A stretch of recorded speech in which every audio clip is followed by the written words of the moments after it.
Grabar, Pati. Gracias.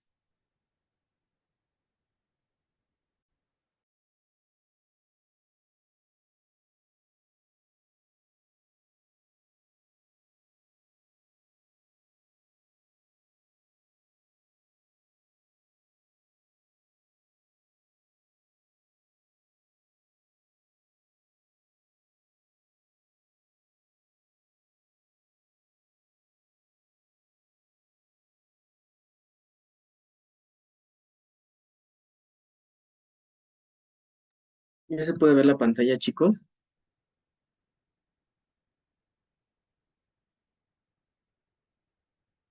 A ver. Sí, ya se ve. Vale. ¿Sí se me escucha bien o se me escucha lejos? Se escucha muy bien. Vale. Hoy vamos a tener la clase, una de las, bueno, todavía faltan varias clases de exploración, pero vamos a tener hoy la clase de exploración física de cabeza y cuello. La exploración de cabeza y cuello es una exploración muy tediosa y es una exploración muy se nos dificulta sobre todo al momento de sistematizarla, doctores. ¿Por qué? Porque son muchísimas estructuras en cabeza y cuello y muchas veces nos saltamos de una estructura a otra, entonces suele ser muy complicada y difícil este tipo de exploración física, sobre todo por el nivel de las estructuras. Pero hoy vamos a tratar de dejar lo más claro posible cómo se realiza este tipo de exploración, ¿vale? Lo van a hacer diario en sus consultas, estén en primer, segundo, tercer nivel, en todas lo van a hacer, ¿vale? Entonces, recordemos las técnicas básicas que exploramos y que explicamos en las primeras clases. Tenemos la inspección y la palpación. Sobre todo estas dos, doctores, van a ser fundamentales en cabeza y cuello, inspeccionar y palpar. La percusión y la auscultación sí se llega a hacer a nivel de cabeza y cuello, pero en casos muy específicos. Ya veremos que, por ejemplo, en la percusión hay signos súper raros y súper específicos, como uno que se llama signo de Maswell, o de la olla rajada, perdón, que básicamente es como percutir a nivel del hueso temporal de mi paciente, y eso es como característico de una hipertensión intracraneana. O sea, son cosas súper específicas que ahorita no vale la pena mencionar.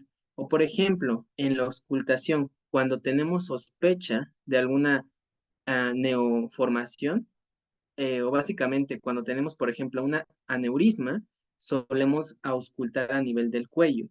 Eso también son exploraciones muy específicas y por lo general no se hacen. Quédense con que vamos a hacer estas dos, tanto la inspección como la palpación, ¿vale? Y también quédense con algo, esto se tiene que hacer de manera sistematizada, es decir, en orden. Si podemos, iniciamos de arriba hacia abajo, ¿vale? Comparativa, la exploración se tiene que hacer comparando la función normal o la función que está conservada con la función que no está conservada. Y bilateral, súper importante.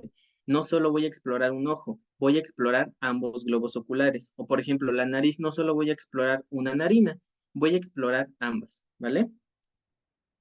Entonces, vamos a iniciar de arriba hacia abajo. Son muchísimas cosas.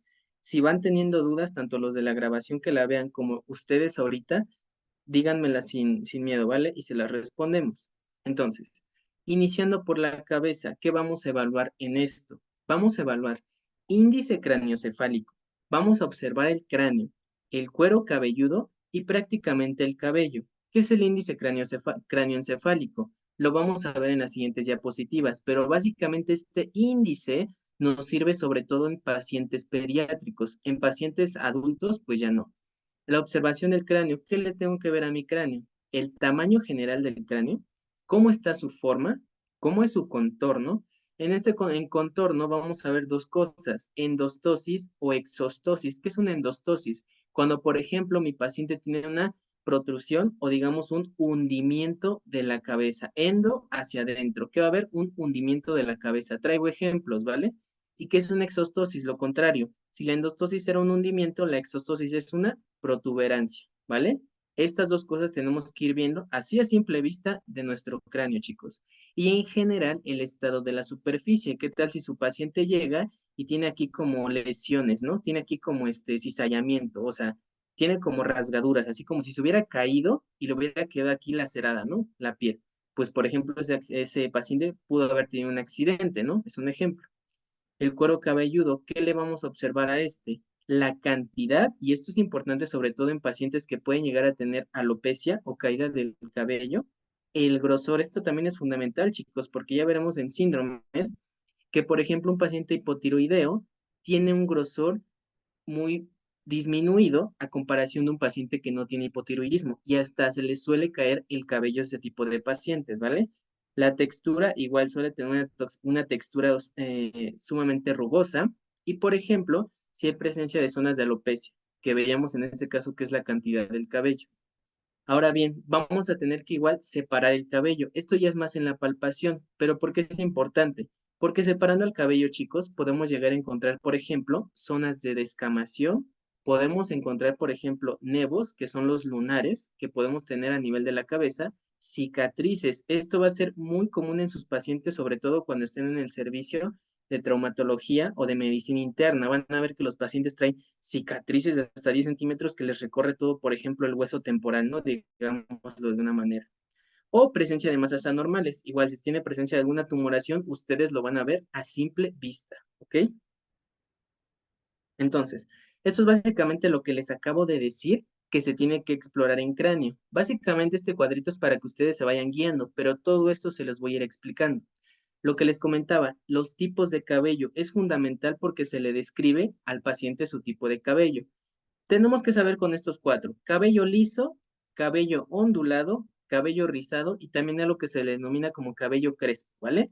Entonces, en base al cabello que vaya presentando su paciente, pues lo van a describir: paciente con cabello liso, paciente con cabello ondulado, paciente con cabello rizado, paciente con cabello crespo, o inclusive si es hombre, pues un paciente con cabello corto, ¿no? Que por lo general es como lo tenemos. Miren, chicos, esto es lo que les comentaba de las endostosis. Puede que ahorita les parezca raro y digan, ¿a poco sí hay pacientes así? Sí los hay, chicos. De hecho, a mí en el metro me ha tocado ver muchos tipos de pacientes. Bueno, no son pacientes, pero son personas que andan pidiendo dinero así, que están de esta manera. Y cuentan sus historias y justamente es por accidentes en moto o accidentes automovilísticos. Entonces, ¿cómo se llamaría esta alteración, chicos? Si tenemos que es un hundimiento de la cabeza, ¿cómo se llamaría? Derecho, ¿va? Endostosis. A la izquierda. Endos. Exactamente.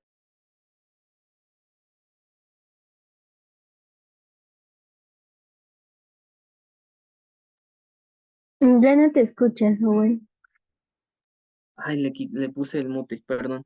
Exactamente, es una endostosis, chicos. Entonces, si en lugar de que hubiera un hundimiento estuviera una protrusión, ¿cómo se llamaría entonces?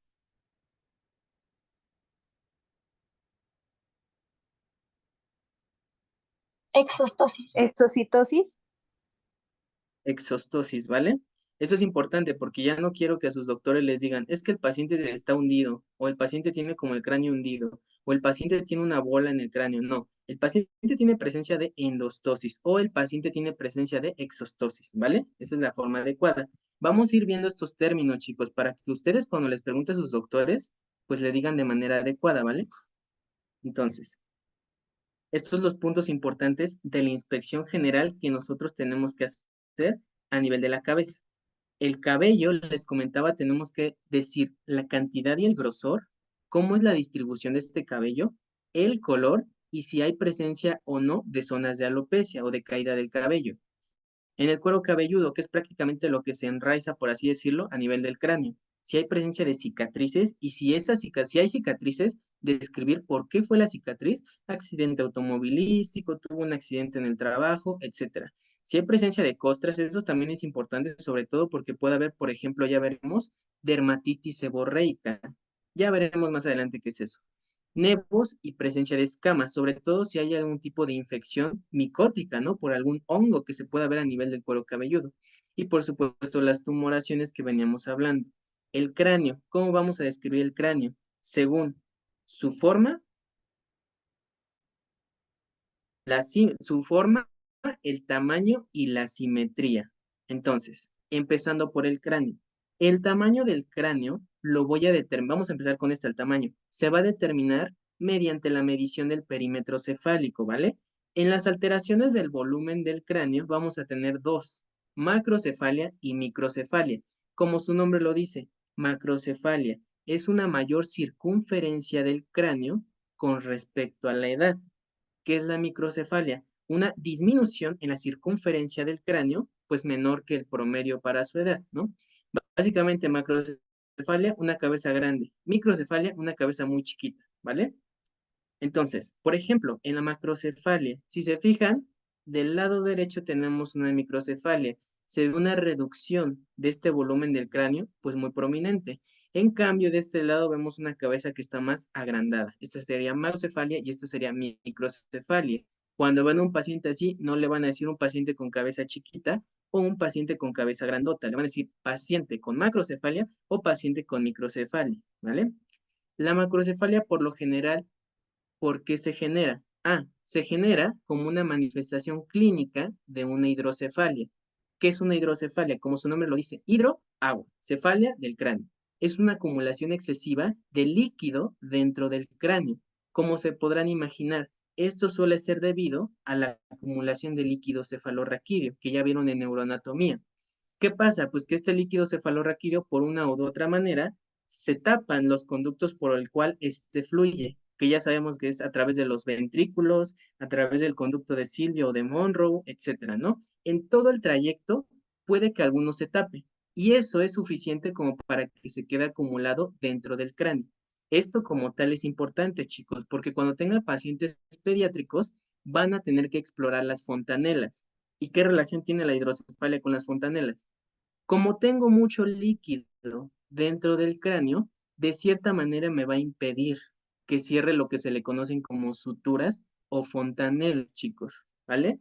Y esto es importante porque cuando hay, por ejemplo, mucha acumulación de líquido cefalorraquídeo o cuando tenemos mucha presión intracraniana, es decir, presión dentro del cráneo, suelen palparse estas fontanelas como tensas o fontanelas abombadas, cuando en realidad deberían palparse pues planitas, por así decirlo, ¿no? O inclusive deprimidas cuando mi paciente tiene deshidratación, ¿vale? Esos son ejemplos de macrocefalia. En microcefalia, por el contrario, esta es una manifestación clínica de un síndrome genético, chicos. Sí o sí, esto es importante. Va a haber padecimientos que van a ser sindrómicos y va a haber padecimientos que van a ser no sindrómicos. La microcefalia es un padecimiento sindrómico. ¿Qué quiere decir esto?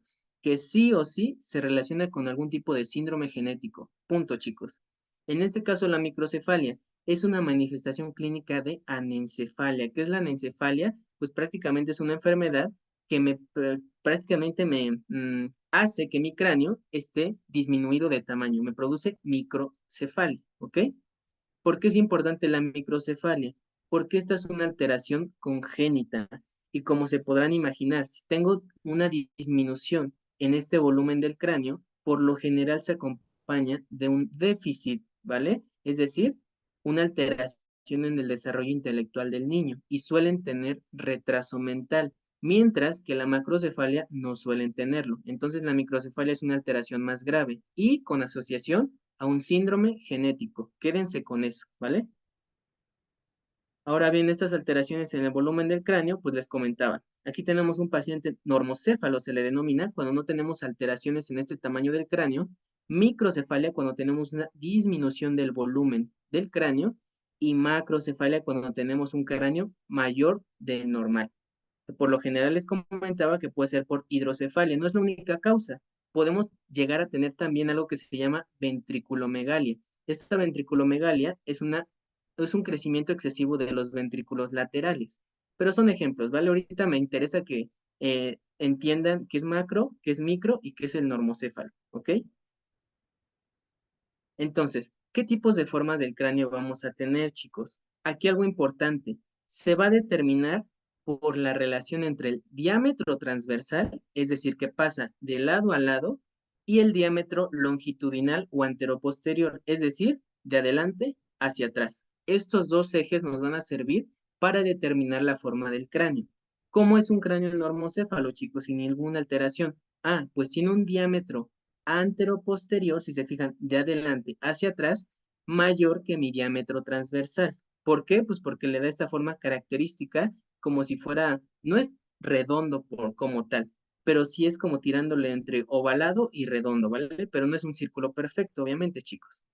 Entonces, quédense con esto. Antero-posterior es mayor que el diámetro transversal. ¿Y qué pasa cuando no se cumple esta regla? Ah, pues tenemos otras cosas, como por ejemplo, la plagiocefalia, la braquicefalia y la dolicocefalia. Esto es fundamental que se lo aprendan. ¿Por qué? Porque lo van a ver en sus clases de tercerito y muy probablemente esto sí se los pregunten. A mí me lo preguntaron en su momento. En el caso de la plagiocefalia, ¿qué es esto? Cuando tenemos un mayor diámetro, pero este caso de manera oblicua, ¿vale? Y esto es característico de una craniosinostosis. Ya vamos a ver qué es una craniosinostosis, ¿vale? ¿Qué es la braquicefalia? Como aquí lo dice el dibujito, es un diámetro transversal mayor que el diámetro anteroposterior. De la misma manera, este es producido por un craniosinostosis, que vamos a ver qué significa eso. ¿Y la dolicocefalia qué es, chicos? Como ven en el dibujito, sería un diámetro anteroposterior mayor que el diámetro transverso y aún mayor que en el caso del normocéfalo, porque si se fijan, este sí está más ovalado y este sí está más circular, ¿vale? Entonces, ¿cómo se saca el índice craneoencefálico? Igual, fundamental que se aprendan esta parte, chicos. Para empezar, el índice, perdón, craneoencefálico se saca mediante esta fórmula. Diámetro transverso, que es el diámetro lateral, si lo quieren ver de esta manera. O sea, el diámetro transverso es el de los lados, ¿no? Y entre el diámetro antero-posterior, que es de adelante hacia atrás, lo que les salga lo multiplican por 100. Esta es la fórmula del índice cefálico. A mí me la preguntaron en mi examen. En base a este número que nos dé, lo vamos a poder clasificar en tres tipos: mesocéfalo, dolicocéfalo y braquicéfalo, ¿vale? ¿Cómo vamos a decir que un cráneo es mesocéfalo? Es decir, tiene un diámetro anteroposterior mayor que el diámetro transverso, que este sería como el cráneo ideal que debería tener un niño. Cuando mi valor me dé entre 75 y 79. Es decir, cuando aplique esta fórmula y si me da un valor entre 75 y 79, se denomina un cráneo mesocéfalo. Ahora, un cráneo dolicocéfalo, ¿cuándo voy a decir eso? Cuando tengo un valor menor a 75, que el dolicocéfalo, como ya habíamos visto, es un diámetro anteroposterior mucho mayor que el diámetro transverso, porque inclusive aquí el diámetro transverso es menor que el mesocéfalo, si se fijan en esta imagen, ¿vale? Es un cráneo alargado básicamente, chicos. Ahora bien, ¿cómo vamos a decir que es un cráneo braquicéfalo? Cuando tenemos un valor mayor a 79. Y este, por lo general, suele mantener proporciones más igualadas, por así decirlo, entre el diámetro anteroposterior y el diámetro transverso, ¿vale? Entonces, ¿alguna duda con el índice craneoencefálico? Estos valores sí son importantes que se lo aprendan porque en base a esto se define si es mesocéfalo, dolicocéfalo o braquicéfalo. ¿Tienen dudas, chicos? Doctor, yo sí tengo una. Dígame. ¿Qué puntos debemos de tomar en cuenta para medir el diámetro transverso? Por lo general se toma a nivel de, ahorita le voy a decir, aquí está. Ok.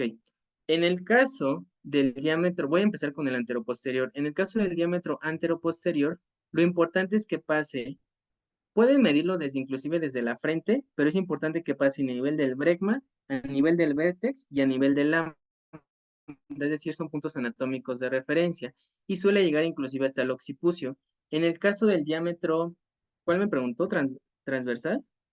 Ah, sí, ok.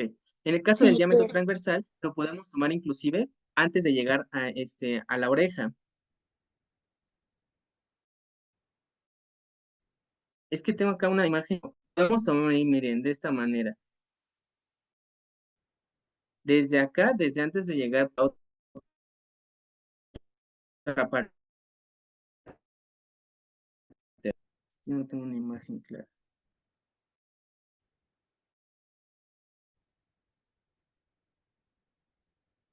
¿Más o menos?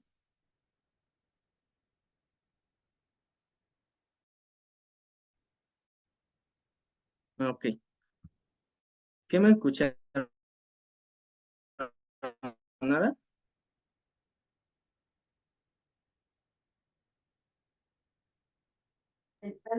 Solo el diámetro ¿Ya se me anteroposterior. escucha?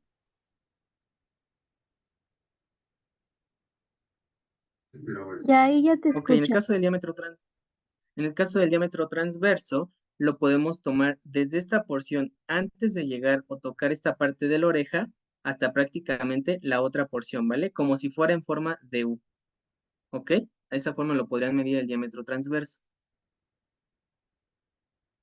Ahorita lo fundamental es que aprendan este tipo de valores, chicos, ¿vale? Esto es lo fundamental que ahorita que aprenden. ¿Está bien?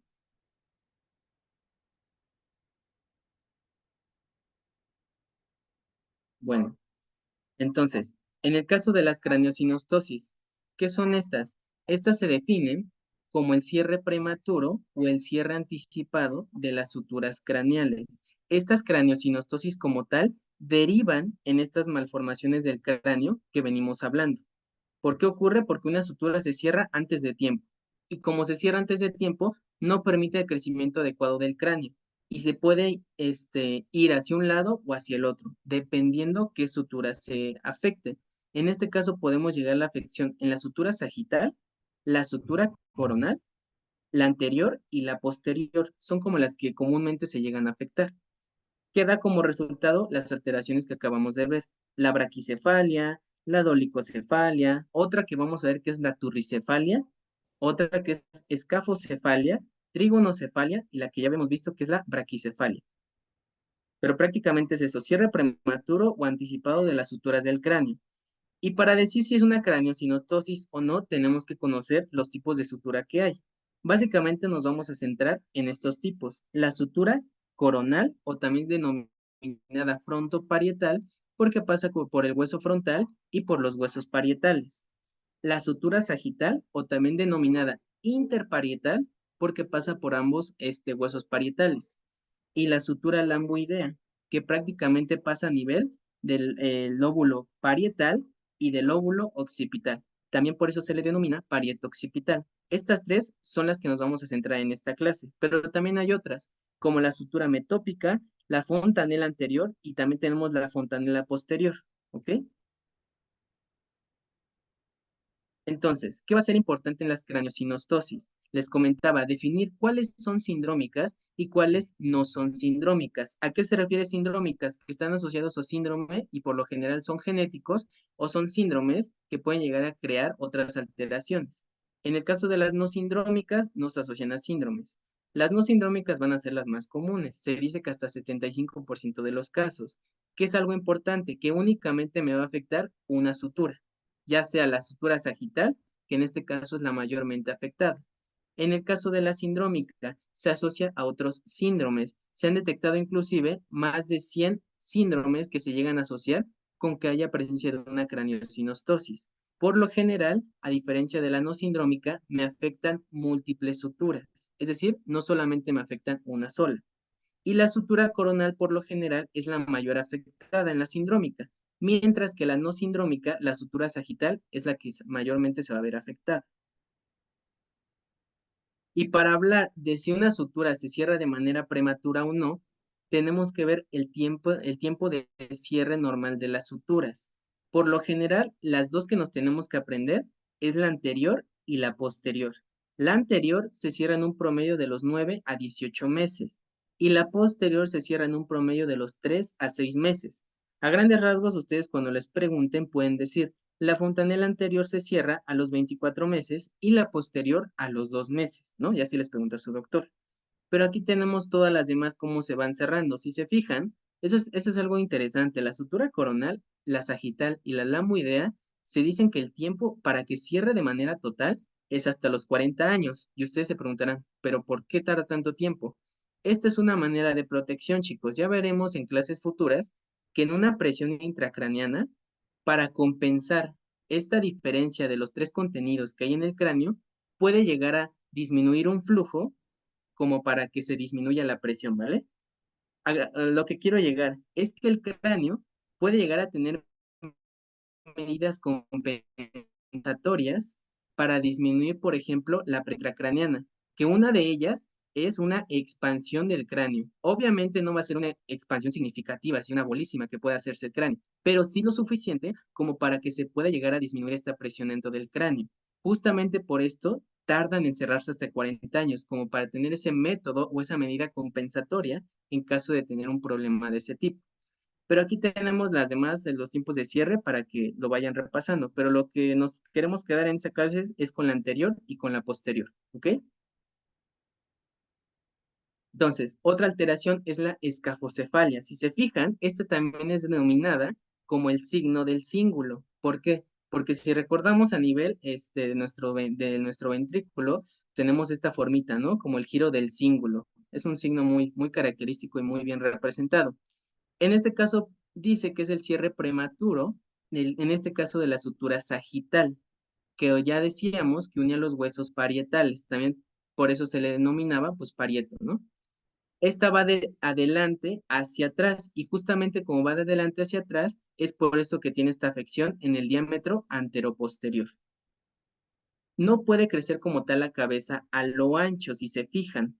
¿Por qué? Pues porque la sutura sagital ayuda a este crecimiento, pero en sentido anteroposterior. Es por eso que crece demasiado en este sentido y crece poquito en el diámetro transverso, ¿vale? Y justamente por este crecimiento, tanto la región frontal como la región occipital se abomban, como para tratar de compensar este diámetro excesivo anteroposterior. Pero a final de cuentas, lo que quiero que se queden, fusión de la sutura sagital y hay un aumento del diámetro anteroposterior, ¿vale? La turricefalia, esto es sumamente característico, también se le denomina como cráneo en forma de torre. Esto es como tal un alargamiento de manera vertical, un aplanamiento lateral, porque ya veremos en una vista posterior cómo se ven ese tipo de pacientes, y este crecimiento hacia arriba es sumamente característico como si fuera una torre. Este como tal es causado por algo que se llama oxicefalia, que es un cierre prematuro tanto de la sagital como de la sutura coronal, que veíamos en estas imágenes, ¿vale? Recuerden, sagital y coronal, ¿vale? Por eso les puse esa imagen. Entonces, esta como tal sí llega a comprometer el desarrollo intelectual de los niños. ¿Por qué? Porque a final de cuentas, si se fijan, este cráneo es como si tuviera una microcefalia. A final de cuentas, te causa una microcefalia, esta turricefalia o cráneo en forma de torre. Y algo importante, son sindrómicas. Cuando ven un paciente con este tipo de cráneo, sí o sí se asocia a algún síndrome. Ya el tipo de síndrome, pues ya vieron que son más de 180 síndromes, pero lo importante es que asocien que estas son sindrómicas y en caso, por ejemplo, de la escafocefalia, no son sindrómicas, ¿vale? Y si se fijan, tenemos este aplanamiento que veíamos, ¿no? Y tenemos este abombamiento del cráneo. Por eso justamente les decía del aplanamiento que estábamos viendo, ¿vale? Trigonocefalia, como su nombre lo dice, va a ser una forma como tal del cráneo que va a estar de manera triangular. Esta igual es importante, pero no son sindrómicas, no se asocian a algún síndrome que tengamos que explorar al paciente. Como tal, es un cierre prematuro de la sutura frontal o también denominada como sutura metópica. Y justamente por esto, como se cierra tempranamente, digamos lo que se cierra de esta parte de manera temprana, ya no permite que esto se desarrolle más y por eso se queda estancado y le da esta característica de ser triangular. Todo lo demás se desarrolla de manera adecuada, todas las demás suturas, pero la frontal o la metópica es la que se ve afectada y por eso se ve en forma de triángulo, porque es la frontal. Y vamos a ver un ejemplo en donde mi paciente va a tener una frente estrecha y la línea media va a estar en forma triangular, justamente por eso se llama trigonocefalia, en forma de trígono, ¿no? En este caso aquí estaría el trígono. También otra cosa, mi paciente va a tener hipotelorismo. ¿Ustedes saben qué es el hipotelorismo?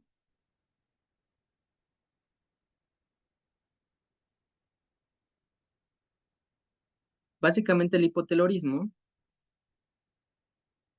si conocen a los niños con síndrome de Down, saben que tienen como un ojo por acá y tienen un ojito por acá. Eso se llama hipertelorismo. En ese caso, el hipertelorismo es como un agrandamiento en la distancia de un ojo con el otro.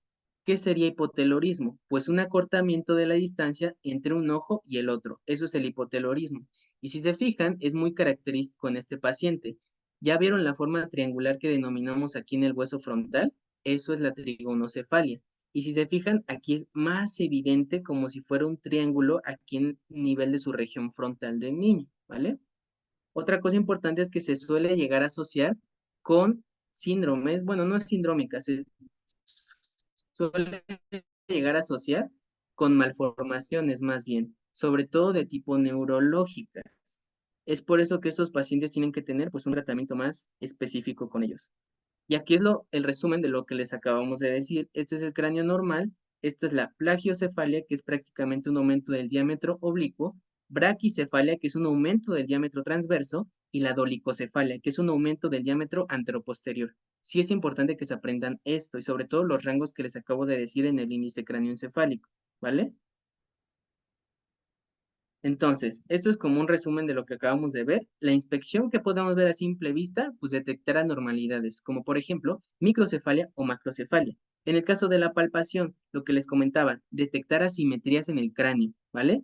Por ejemplo, podemos llegar a detectar las depresiones que denominábamos como endostosis o los abombamientos o protuberancias que denominábamos como exostosis, etcétera, o inclusive si hay presencia de tumores o algún tipo de lesión, todo se describe, chicos, y todo se tiene que observar. Y la auscultación les comentaba, o sea, no es muy común que nosotros la hagamos, porque esta auscultación suele hacerse en casos muy específicos. Por ejemplo, si tenemos la sospecha de una malformación arteriovenosa, como por ejemplo en un aneurisma. La verdad que yo en todo lo que he llevado de clínica y hospitales no he hecho una auscultación de cabeza y tampoco la he percutido, ¿vale? Pero sí es importante que conozcan que se puede llegar a hacer. Inclusive aquí dice que se pueden llegar a detectar frénitos o soplos, que son ruidos anormales, ¿vale? Entonces, hasta aquí llevamos cráneo. ¿Tienen alguna duda con lo que acabamos de ver de las craniosinostosis y de las alteraciones en el desarrollo? No, doctor, todo bien. Ok, es importante que les vaya quedando claro esto, chicos. Ok, vale. Entonces, ya que pasamos con el cráneo, ahora vámonos como tal con el cabello. ¿Qué es importante que sepan del cabello, chicos? Con que sepan esto es más que suficiente. Las fases del pelo. Ya sabemos, tenemos tres fases: anágena, catágena y telógena. ¿Qué es la fase anágena? Prácticamente es cuando mi folículo piloso va creciendo. Por eso se le denomina como la etapa de crecimiento. ¿Qué es la fase catágena? Esta es una fase en la que el folículo piloso ya creció, pero básicamente va involucionando, se va preparando para que otro folículo piloso lo reemplace. ¿Qué es la fase telógena? Prácticamente ya el folículo piloso también se dice que está en reposo. Ya este está esperando a que se caiga para que el folículo piloso que viene por debajo lo sustituya. Otra cosa importante es que sepan que, por ejemplo, la caída fisiológica del cabello oscila entre 40, perdón, y 60 cabellos. Obviamente esto es muy inespecífico porque nadie los va a estar contando. Sí, se me cayeron 40 pelos, doctor, o se me cayeron 60 pelos. No, pero esto es un número que nos menciona la literatura. Otra cosa es que el 85% de estos cabellos o del cuero cabelludo están en fase anágena. ¿Qué quiere decir que están en fase anágena? Que prácticamente tres cuartas partes de mi cabello siempre están en crecimiento y siempre están en constante desarrollo. Y únicamente un 15%, si sumamos la catágena con la telógena, se está preparando para caerse. Y esto es importante porque, por ejemplo, en la alopecia se invierte totalmente esto. Los cabellos que están en fase anágena o de crecimiento disminuyen y aumentan los que están en fase telógena o en fase catágena, que prácticamente son los que ya se van a caer, ¿vale? Esto es lo más importante que tienen que saber el cabello. Ajá, exacto. Ok. Ah, entonces, ¿qué tipos de cabello también tenemos? Esto es también otra cosa que tienen que saber. El lanugo, que es este pelo que va a estar recubriendo la piel del feto, es literal con el cabellito que luego nacen los bebés. Eso se denomina como piel lanugo y también lo describen así en las notas de pediatría para que no les caiga de raro cuando lean lanugo, ¿vale? Por lo general se cae al mes del nacimiento. Muy probablemente lo hayan visto con sus familiares, con sus primitos que están como peluditos, ¿no? Como tal el vello, este va a ser un pelo más delgado y este va a ser un pelo corto que va a estar cubriendo la mayor parte de nuestro cuerpo, que por lo general pues sale en la adolescencia, ¿no? O ya empieza a salir en la pubertad. Y en el caso del cabello terminal, es el que por lo general los hombres tenemos, ¿no? Ya sea a nivel de la barba, a nivel de la región púbica, a nivel de la región axilar, etcétera. Es este cabello que como tal ya es largo, ya es grueso y ya es duro, ¿no? Tiene pigmentación que lo hace de color negro. ¿Qué alteraciones podemos llegar a tener en el pelo, doctores? Podemos llegar a tener alopecia y de dos tipos, alopecia difusa y alopecia circunscrita. En el caso de alopecia difusa, ¿cómo podemos llegar a tener este tipo de alopecia en pacientes con quimioterapia?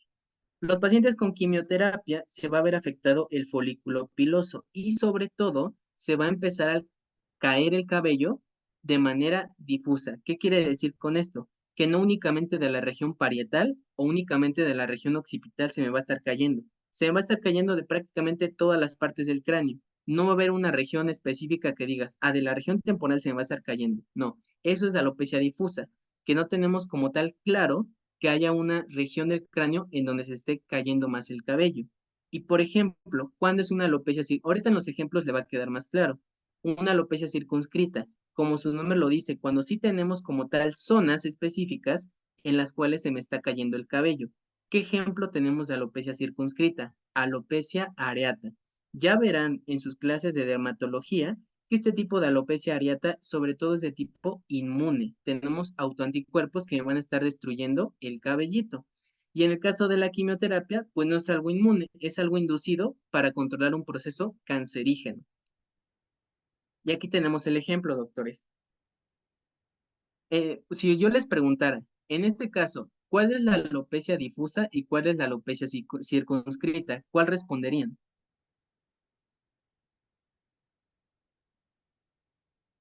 Yo diría que ambas son difusas porque no se centra solo en una parte del cráneo. Ok, ¿alguien más?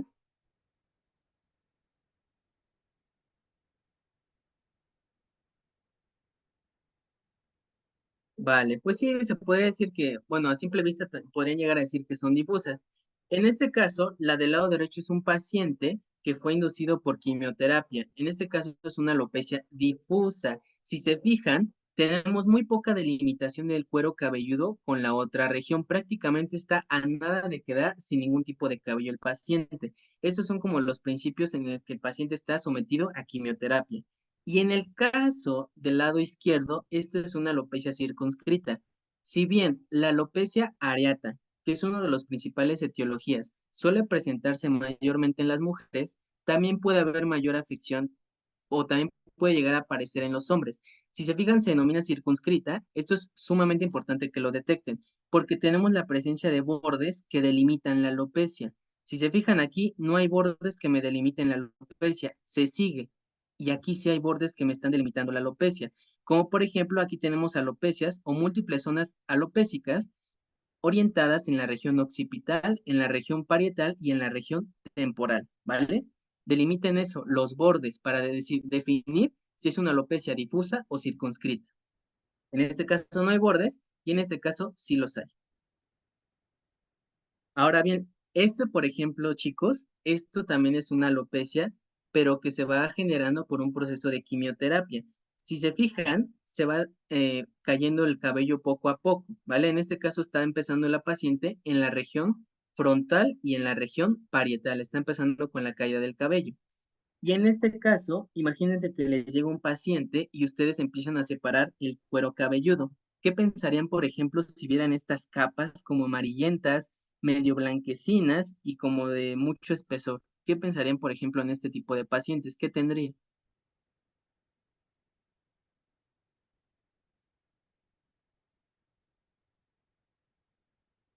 Pues en Ay, este caso, doctor, ¿cómo se llamaba? ¿Era dermatosis seborreica o algo así? exactamente. En ese caso, son pacientes con dermatitis seborreica. Esto es la importancia de que ustedes cuando estén con su paciente no se queden únicamente con la inspección del cabello. Sepárenlo, separen el cuero cabelludo, pálpenlo, háganle todo lo que quieran, pero detecten las anomalías que hay, ¿vale? Entonces, esto es como el resumen de lo que acabamos de ver sobre los puntos importantes de la palpación en mi cabeza. En el cabello, sobre todo la textura del cabello, porque si tenemos una textura quebradiza, que inclusive se cae con la palpación, pues tenemos la sospecha de que mi paciente tenga hipotiroidismo. O si no tiene hipotiroidismo, tiene una mala nutrición, ¿vale? El cuero cabelludo, zonas sensibles. ¿Qué tal si ustedes están palpando a su paciente y les empieza a decir, ay, dolores, ay, ay, doctor, es que siento dolor en esta parte? Ah, pues ustedes ya lo describen como zonas hipersensibles y ya dependiendo si está en la zona frontal, en la zona parietal, ya le ponen el nombre. Eso es la importancia de que ustedes salgan la palpación. Y del cráneo, lo que ya hemos visto, hundimientos, exostosis, prácticamente la consistencia y la presencia de suturas. Les repito, en sus pacientes pediátricos es fundamental que ustedes vayan palpando estas partes de la sutura, sobre todo la sutura anterior o la fontanela anterior. ¿Dónde estaba la imagen? La fontanela anterior y la fontanela posterior. Y siempre les van a preguntar, ¿cuándo se cierra la fontanela anterior y cuándo la posterior? Anterior a los 24 meses o 2 años y la posterior a los 2 meses, ¿vale? Entonces, seguimos con esta parte. Y este es un ejemplo para que ustedes lean cómo se hace el registro de una exploración física de cabeza. Ahorita no lo vamos a leer porque quiero enseñarles más cosas, pero es de esta manera como se llega a describir, ¿vale? Para que ustedes lo vean. Ahora ya acabamos con cráneo y cuero cabelludo. Pasamos con la cara. ¿Alguien sabe o tiene alguna idea de lo que tiene este niño? A mí me la hicieron muchísimas veces en tercerito y no sabía qué era. ¿Ustedes saben qué tiene este niño?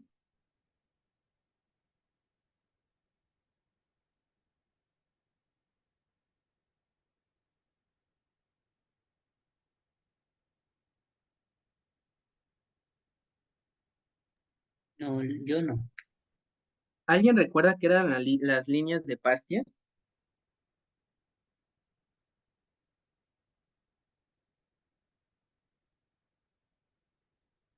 A ver. Ah, podría ser, pero en este caso no. Inclusive yo llegué a decir que era lupus, porque lupus se acuerdan que era como en alas de mariposa y tal, pero no. Son esto se denomina como líneas de Pastia, que es de la escarlatina, ¿vale? Eso es solo un ejemplo de las alteraciones de cara que puede haber. En este caso en la cara, ya sabemos dónde se sitúa, en la parte anterior e inferior del cráneo y está por encima de nuestro cuellito. ¿Por dónde debemos empezar a examinar? Igual, por orden, de la frente, de los ojos, los anexos de los ojos, que son mucho, ojos nos va a llevar muchísimo tiempo, los oídos y prácticamente vamos a terminar con la boquita, ¿vale? Pero todo se tiene que examinar, doctores. ¿Qué comprende esta inspección que vamos a hacer? La fascia del paciente que ya habíamos visto en clases anteriores, la simetría facial, ya veremos ahorita las parálisis del nervio facial, la facción de mi paciente, si es una facción fina, si es una facción corpulenta, etcétera, el color de la piel, el aspecto de la piel, por ejemplo, ¿qué tal si es un aspecto más de resequedad o un aspecto más liso, por ejemplo, o un aspecto de hiperhidrosis? Ya veremos que es hiperhidrosis, ¿vale? Y las características de mi piel. Todo esto lo vamos a ver en la cara, doctores, ¿vale? Entonces, iniciando por la fascia. Imagínense que esta clase la quiero hacer muy dinámica para que ustedes vayan recordando todo lo que han visto en los 2 años de la carrera. Imagínense que les llega una paciente, doctores, digamos de unos 25 años, y les aparece con este tipo de vello en la región de la cara. ¿Qué pensarían que tiene la paciente, doctores? Una mujer. Síndrome de ovario poliquístico. Correcto, ¿no? También podríamos sospechar un síndrome de ovario poliquístico, que prácticamente este signo o esta fase se denomina como hirsutismo. Cuando les llega una paciente así, no van a decir, la paciente tiene mucho vello en la cara. No, le van a decir a su doctor, la paciente tiene hirsutismo, doctor, sobre todo a nivel de los carrillos, ¿vale? Y a nivel de la barbilla, que es prácticamente la aparición de cabello en la mujer donde normalmente no debería de aparecer, que como dijo la doctora, suele asociarse a síndrome de ovario poliquístico, por ejemplo. Muy bien, doctora. Tenemos que observar los rasgos faciales. ¿Por qué? Porque ya veíamos en las facies. Algunos pueden ser distintivos de algún síndrome, como el síndrome de Down, como por ejemplo niños con retraso mental, y ustedes cuando ven esos rasgos dicen, esto es síndrome de Down, o esto es una parálisis cerebral infantil, por ejemplo. Eso es la importancia. ¿Qué otra cosa tenemos que observar? La piel de la cara, ahorita les traje ejemplos, su color, la pigmentación, igual si es un paciente afrodescendiente, pues lo vamos a describir, doctores. La textura de la piel, la distribución del pelo, como les comentaba aquí en el caso del hirsutismo, y si hay presencia de lesiones o no. ¿vale? Todo esto lo vamos a estar escribiendo a la facie del paciente, o a la cara del paciente más bien. Miren, doctores, este no fue el paciente que a mí me llegó, pero en tercerito me llegó un paciente que tenía quemaduras. En este caso eran quemaduras de segundo grado porque ya había invadido la dermis, la hipodermis y prácticamente las tres capas ya había invadido, ¿vale? Entonces, en este caso, cuando les toque un paciente así, colegas, es importante ver su fascia, porque con esto ustedes ya saben que es un paciente con quemaduras. Y ya con quemaduras ya le interrogan por qué fue, cuándo fue, etcétera, ¿vale? Y en el caso igual que les toque un paciente de este tipo, doctores, que tenga tatuajes en la cara, ustedes tienen que describirlo. Y esto es la importancia que determinen ustedes cómo es la piel de su paciente y prácticamente si tiene lesiones o si tiene alguna otra característica que en el caso de estos tatuajes en la cara que deban describir a su paciente.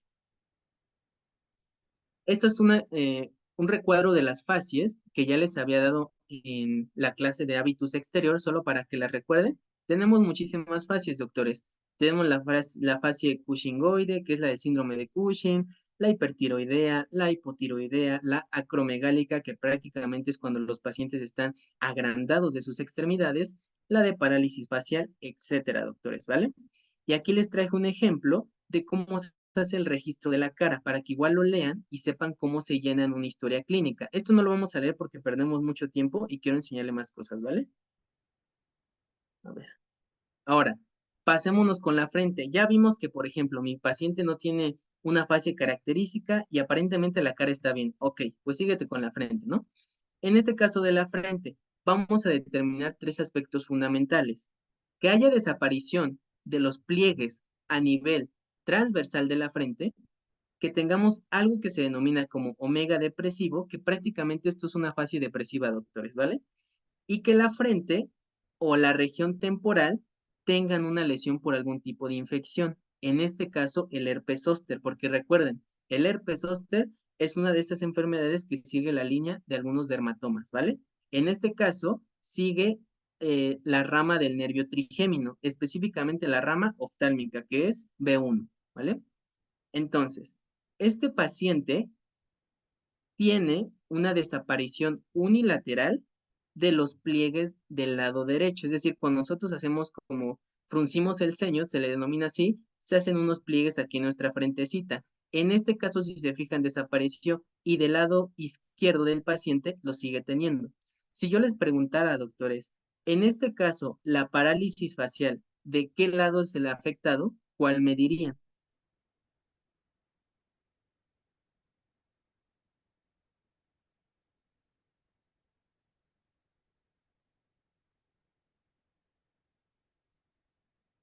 Fíjense, aquí no tiene pliegues, aquí tiene la comisura desviada hacia acá, la nariz hacia acá. ¿Cuál dirían que es el afectado así?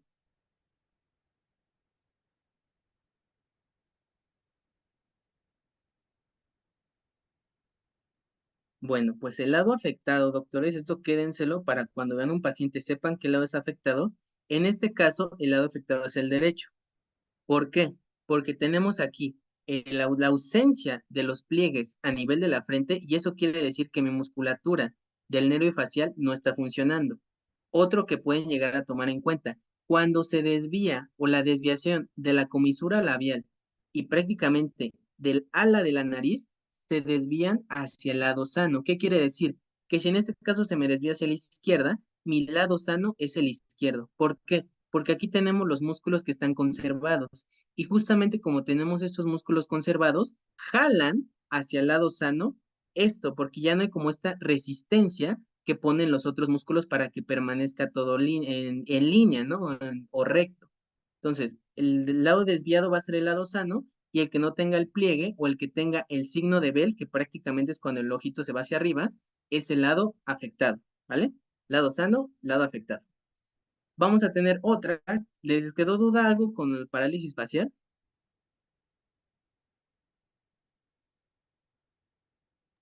No, doctor. Vale, perfecto. No es el tema de la parálisis facial porque esa es mucha clase, pero solo quiero que aprendan a identificar esta parte. Vamos a tener otra que es el omega depresivo, que prácticamente es cuando mi paciente llegue con una fase depresiva. Se dice que va a tener el entrecejo fruncido y va a tener un pliegue longitudinal en la línea media. ¿Qué quiere decir con esto? Así se va a presentar el paciente, colegas. Fíjense en la fase depresiva. Prácticamente esto es como si frunciera el ceño y tiene esta línea media característica de una fase depresiva. Prácticamente si tu paciente viene triste, pues ya le interrogas por qué viene, ¿no? Y esta es otra que tienen que identificar a nivel de la frente. Sobre todo en la fase depresiva son los pliegues transversales que van a estar aumentados y te indican que el paciente tiene pues depresión. Así lo maneja la literatura, pero pues para depresión no únicamente es una fase, sino son otros criterios clínicos. ¿Qué otra cosa tenemos que observar en la frente? Lo que les comentaba, que son lesiones por herpes zóster. En este caso, esta es una lesión por herpes zóster que involucra la rama oftálmica del nervio trigémino. Si recuerdan, la rama oftálmica discurre por esta parte, luego seguía la maxilar y luego seguía la mandibular, ¿no? En este caso abarca toda esta parte de la región oftálmica del nervio trigémino. Eso es importante que lo recuerden, del herpes zóster, doctores. Ya pasamos con la frente. Ya sé que son muchas estructuras, pero así es la exploración de cabeza y cuello. ¿Qué quiero que se lleven con esta clase? Lo más que puedan sistematizar su exploración, doctores, y lo más que se puedan llevar sobre las alteraciones de cada cosa, ¿vale? Ahora bien, las cejas, esto es otra parte fundamental. Imagínense que les llega a su consulta una paciente así, colegas, que no tiene toda la ceja. ¿Qué pensarían que tiene esta paciente? Así sin miedo, lo que se les ocurra.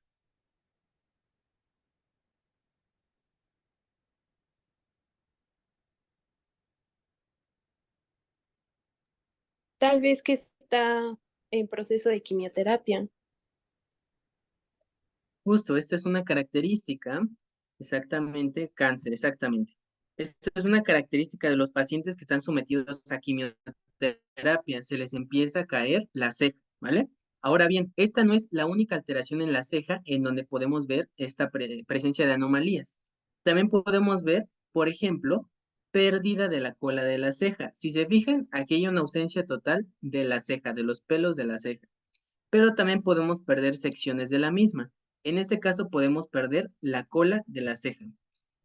Fíjense en este paciente, colegas. Este paciente tiene una pérdida de la cola de la ceja. Lo demás todavía se conserva, pero esta parte de la cola de la ceja sí ya está como tal, afectada. En este caso es un paciente que tuvo hipotiroidismo. El hipotiroidismo, si recuerdan, una de las principales características es que hay pérdida de cabello. El cabello se empieza a hacer quebradizo y se cae inclusive en la palpación. También las cejas se ven involucradas en esta parte y por eso se empiezan a llegar a caer. Específicamente te afectan la cola de la ceja. Ese signo se le conoce como signo de la reina Ana. La verdad no preguntan esto, únicamente con que sepan que el hipotiroidismo también puede alterar la ceja, para que si ustedes ven un paciente así, no solo piensen, quimioterapia, no, también puede ser hipotiroidismo, ¿vale?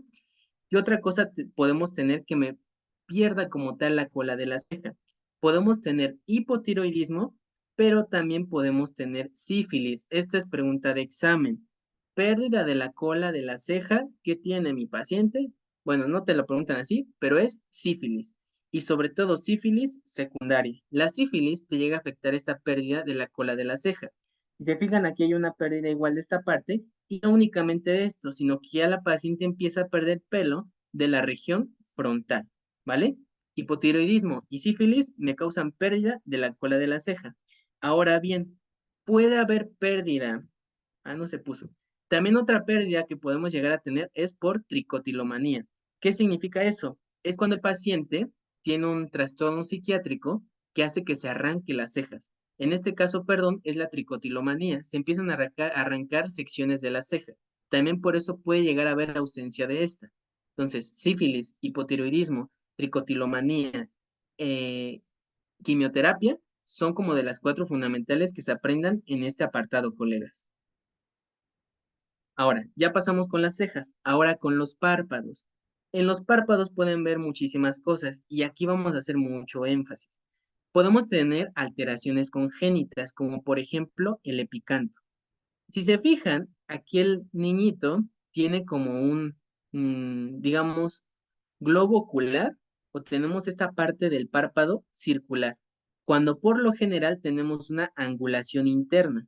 En este caso no la conserva, se desaparece. Eso es el epicanto. Es cuando se oculta o desaparece el ángulo interno que por lo general debería haber en nuestro ojito. Eso es característico de síndrome de Down. Eso se le conoce como epicanto. Cuando este pliegue que tenemos desaparece o el ángulo interno se oculta como tal. Pero ¿qué otra cosa podemos llegar a tener en los párpados, además de alteraciones congénitas, lesiones traumáticas?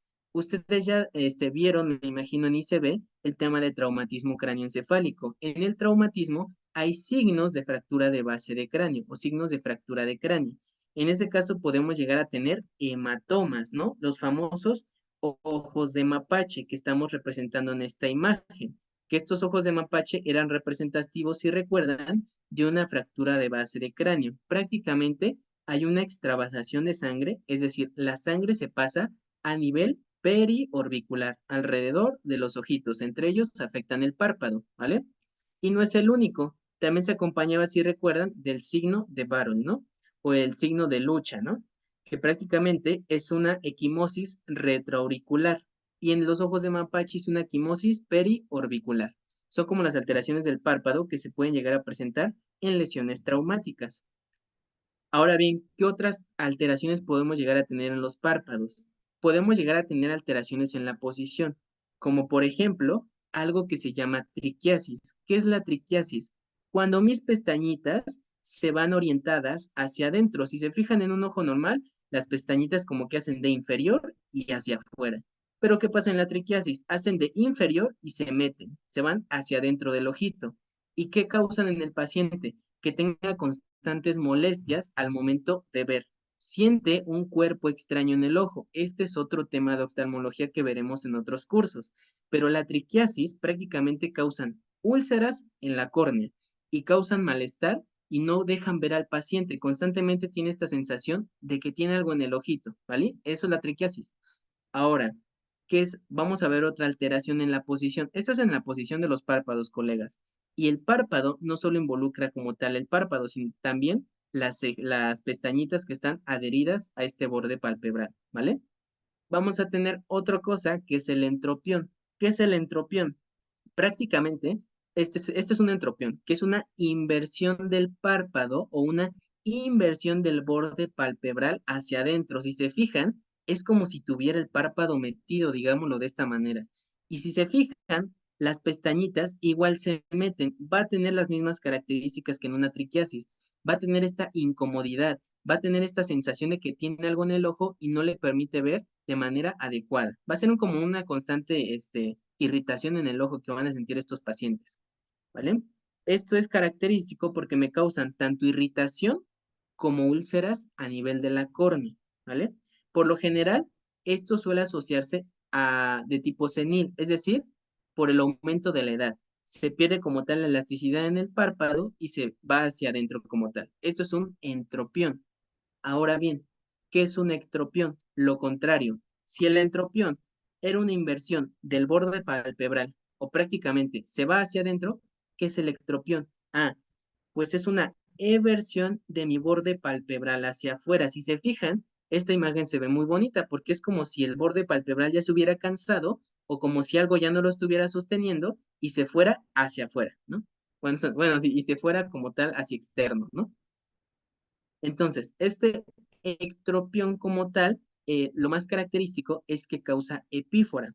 Cuando su doctor les diga, o cuando ustedes vean un paciente que está lagrimeando mucho, no le van a decir, el paciente está lagrimeando mucho, doctor. No, le van a decir, el paciente tiene epífora presente, doctor, ¿vale? Eso es lagrimeo del ojo. ¿De qué tipo puede ser el ectropión? De la misma manera como el entropión tiene tres etiologías. Cicatrizal, es decir, por un antecedente traumático. Senil, por el aumento de la edad. Conforme va aumentando la edad, se pierde la elasticidad, la colágena, como tal la fuerza en la musculatura, etcétera. O paralítico. ¿Qué significa paralítico? Que el nervio que me está inervando esta parte del párpado deja de funcionar. En este caso es por una lesión del nervio facial. ¿Por qué del nervio facial? Porque ya veremos en los reflejos que inerva a este musculito que es el músculo orbicular del ojo. Si ya no lo estoy inervando, ¿qué pasa? Pues prácticamente deja de funcionar y hace esta eversión. como tal ya no hay algo que lo, mm, pues sí, que lo mantenga, por así decirlo, rígido. Por eso se va hacia afuera el ectropión, perdón. Ok, seguimos con esta parte de los párpados. Ahorita que terminemos párpados, vemos si hay algún tipo de duda y la aclaramos, ¿vale? Ya pasamos a alteraciones en la posición, vamos en alteraciones en la motilidad. Y como se podrán ver o se podrán imaginar, tenemos la tosis palpebral, que igual ya la deben haber visto en sus clases. ¿Qué es esto? Es una caída del músculo elevador del párpado superior. Si tengo una afección en este músculo que me ayuda a elevar el párpado y como tal a abrir el globo ocular, ¿qué va a pasar? Pues se va a caer y me va a dar este signo que es la tosis palpebral. Por lo general, esta suele asociarse, si es de manera unilateral, como en este caso mi pacientita, suele asociarse a una parálisis del nervio motor ocular. ¿Por qué? ¿Qué nervio me inerva el músculo elevador del párpado superior? El nervio motor ocular, o prácticamente el tercer nervio craneal. Esto es en el caso de que sea unilateral, colegas. ¿Por qué? Pues porque el otro sí me está sirviendo. Entonces puede que sea una afectación nerviosa, ¿vale? Pero ¿qué pasa si es bilateral? Por lo general, si es bilateral y vemos que el paciente como si se quisiera dormir, esto es por miastenia gravis. ¿Qué es la miastenia gravis? No nos vamos a meter en detalle con esto, pero es una enfermedad que causa debilidad muscular progresiva. Ya la veremos en futuros cursos en neurología, pero la miastenia gravis puede inclusive, a llegar a ser mortal, colegas. Pero lo que quiero que se queden ahorita, tosis palpebral, ¿qué debo de pensar en mi paciente si llega así? Parálisis facial. ¿Por qué? Porque también el signo de Bell, si se fijan, me dan una tosis palpebral o si recuerdan sus clases de neuroanatomía. Si es unilateral, afección del nervio motor ocular, es decir, del tercer nervio craneal, porque me está inervando el músculo elevador del párpado. Y si es bilateral, a miastenia gravis, porque me causa una debilidad muscular progresiva, ¿vale? Ahora bien, vamos a ver alteraciones en la hendidura palpebral, que como tal es el nivel o el grado de apertura con el cual yo voy a poder abrir mis párpados. Es decir, qué tan abiertos están mis ojitos prácticamente. Cuando está muy aumentada, si se fijan, esto es muy característico de una paciente con enfermedad hipertiroidea. En la enfermedad hipertiroidea, ¿qué pasa? Tenemos una destrucción del músculo periorbicular de los ojos. Esto da la apariencia como si tuviéramos ojos saltones o ojos salidos, porque como tal se destruye esta musculatura que está alrededor de mi ojito y el ojo protruye. Esto es característico de la enfermedad de Graves-Basedow, que es una enfermedad autoinmune que se asocia al hipertiroidismo. Cada que les van a preguntar, eso se llama exoftalmos, que es ojos que protruyen hacia afuera, ¿vale? Básicamente. Es característico de enfermedad hipertiroidea, específicamente de etiología autoinmune, que es la enfermedad de Graves-Basedow. Igual ya lo vieron en sus clases de farmacología, ¿vale? Esto es cuando tenemos una hendidura palpebral que está aumentada, ¿ok? Y también podemos llegar a asociar, este síndrome la verdad es raro, chicos, o sea, esto viene en el libro, pero nunca, ni lo hemos visto en clase, ni hemos visto en un paciente que se llama síndrome de Porphyr-Dupetit, que básicamente nos causa igual un aumento de la hendidura palpebral en un ojito. La verdad, este no le voy a hacer mucho énfasis porque no es importante, chicos, o sea, está bien mencionarlo, pero en realidad nunca lo vamos a ver porque es muy raro, ¿ok? Este, en cambio, sí vale la pena verlo. Cuando tenemos, por ejemplo, una hendidura palpebral disminuida, como en este caso, tirándole a tosis palpebral, ¿en qué otra cosa podemos llegar a pensar? En síndrome de Claude-Bernard-Horner. ¿Alguien recuerda dónde había escuchado el Claude-Bernard? ¿Recuerdan ese nombre de algún lado?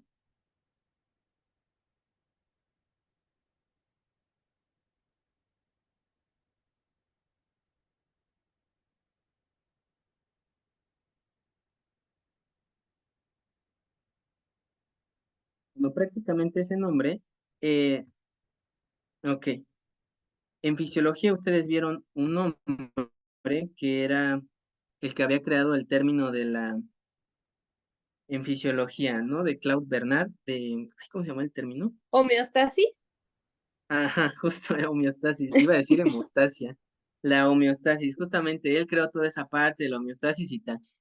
La verdad no tuvo nada que ver con ese síndrome, pero le pusieron Claude Bernard en honor a él. Se llama síndrome de Claude Bernard Horner, ¿vale? Este prácticamente tiene una triada muy específica que sí o sí se las van a llegar a preguntar. Este causa miosis, que prácticamente es una contracción pupilar, anhidrosis. Anhidrosis es cuando hay una ausencia en la sudoración y enoftalmia. Si exoftalmos es, por así decirlo, una protrusión del ojo hacia afuera, ¿qué sería enoftalmos?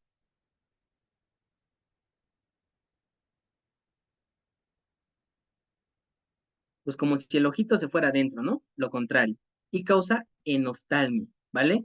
¿Por qué causa esto? Porque como tal es un síndrome que me afecta al sistema nervioso simpático. Y como ustedes recuerdan, este sistema nervioso simpático prácticamente era el de lucha o huida, ¿no? Es por esto que me causa este tipo de alteraciones, colegas. Entonces, quédense con esta triada y de que este tipo de síndromes me puede llegar a disminuir la hendidura palpebral, colegas. Ahí. Ok. Este es el síndrome, les comentaba, de Claude Bernard Horner, y este es del lado derecho. Si se fijan, es como si hubiera una ptosis palpebral que me ayuda o me hace que me disminuya la hendidura palpebral. Y si se fijan, fíjense en estas pupilas, doctores. ¿Qué diferencia hay de esta con esta pupila?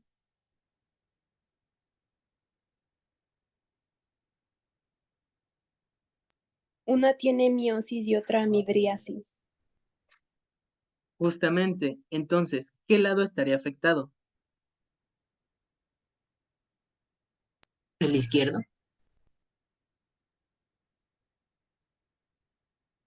Su izquierdo, ¿verdad? Porque o el derecho del paciente. Ah, bueno, sí, el de paciente, el derecho.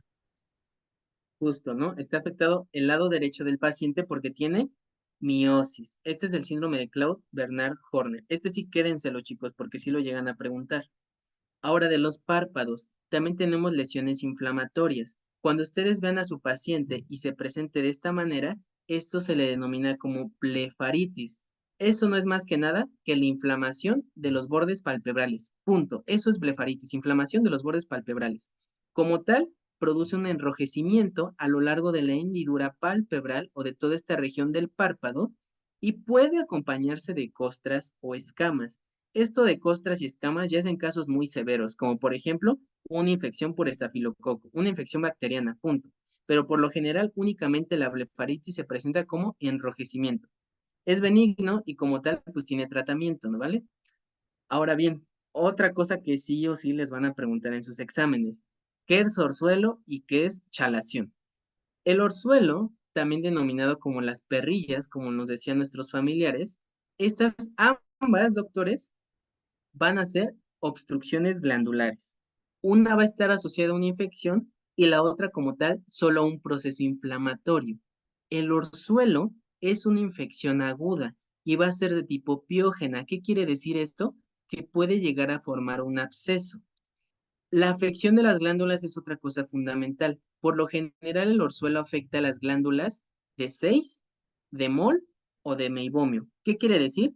Puede afectarte todas las glándulas, pero quédense con que afecta a las glándulas de 6 y de Moll. ¿Por qué? Porque la chalación sobre todo afecta a las de Meibomio. Son diferencias fundamentales que tienen que aprender. Su localización puede ser interna, o sea, es decir, por dentro del párpado o por fuera del párpado según la glándula que se nos ve afectada, doctores. Por lo general, si es la glándula de 6 o de Moll, suele ser de manera externa, ¿vale? Pero si es la de Meibomio, suele ser de manera interna. Es más frecuente en la adolescencia y es por eso que les decían a los niños o a los adolescentes que les aparecía que las perrillas eran por ver cosas malas, ¿no? Por ver pues cosas que no deberían de ver. ¿Por qué? Porque está asociada a las etapas donde hay cambios hormonales. Por eso los orzuelos también se le denominaban perrillas porque aparecen en la adolescencia, pero no es asociado a eso que nos decían, sino a los cambios hormonales que está teniendo nuestro paciente. Otra cosa que tienen que saber, como tal, la fisiopatología de ambas es que se empieza a acumular muchísima grasa justamente por este tipo de cambios hormonales en los adolescentes. Esta acumulación de grasa empieza a formar abscesos en la glándula, en cualquiera de estas tres en el caso del orzuelo. Como tal, esto es lo fundamental, que se causa un absceso en la glándula. Un absceso es doloroso, doctores. Por eso, cuando lo palpen, cuando hay orzuelo y, o sea, cuando hay una lesión de este tipo y ustedes lo palpen, es orzuelo.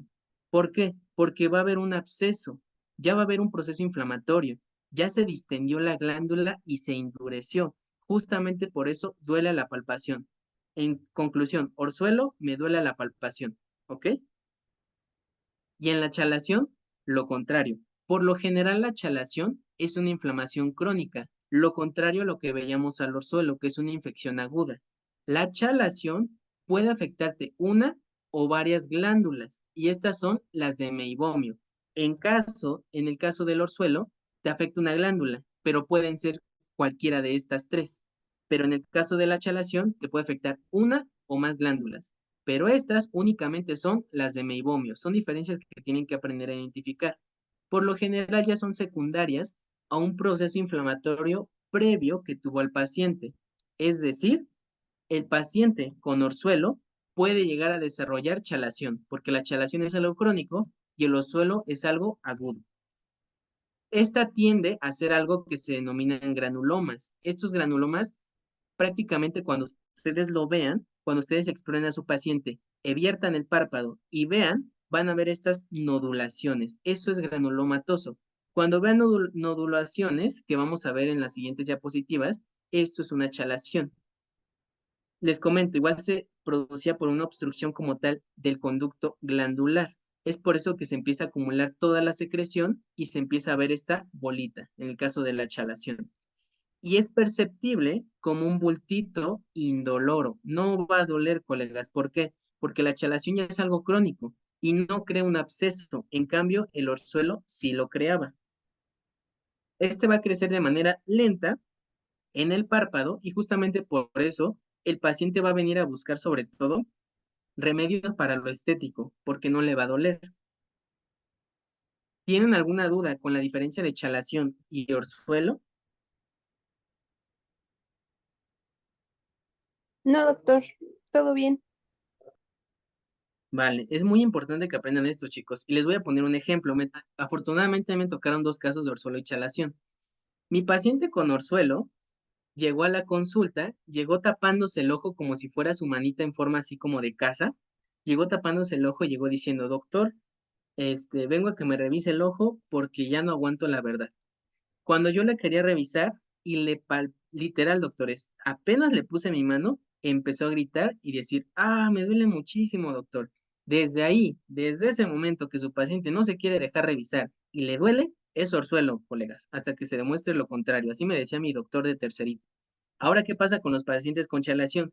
Sus pacientes con chalación inclusive van a llegar a la consulta y se van a jalar el párpado y les van a decir, mire doctor, aquí es donde me duele, mire.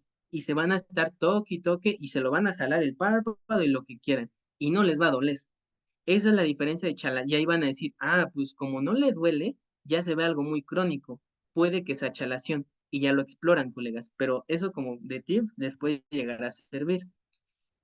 Esto es lo que me refería con granulomatoso o presencia de nodulaciones. Si se fijan, aquí tenemos como pequeñitas bolitas que aquí están sobresaliendo y aquí tenemos una masa que se dice que desplaza la piel que está encima de ella.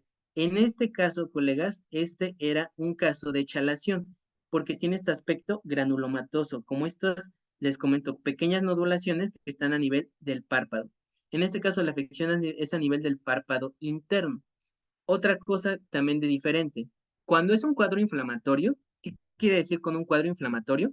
Cuando sus pacientes lleguen con un enrojecimiento muy prominente, se va a tratar de orzuelo y más si se asocia con el dolor. ¿Y qué pasa cuando es chalación? Por lo general es cuando tenemos este aspecto granulomatoso cuando nosotros exploramos el párpado de mi paciente.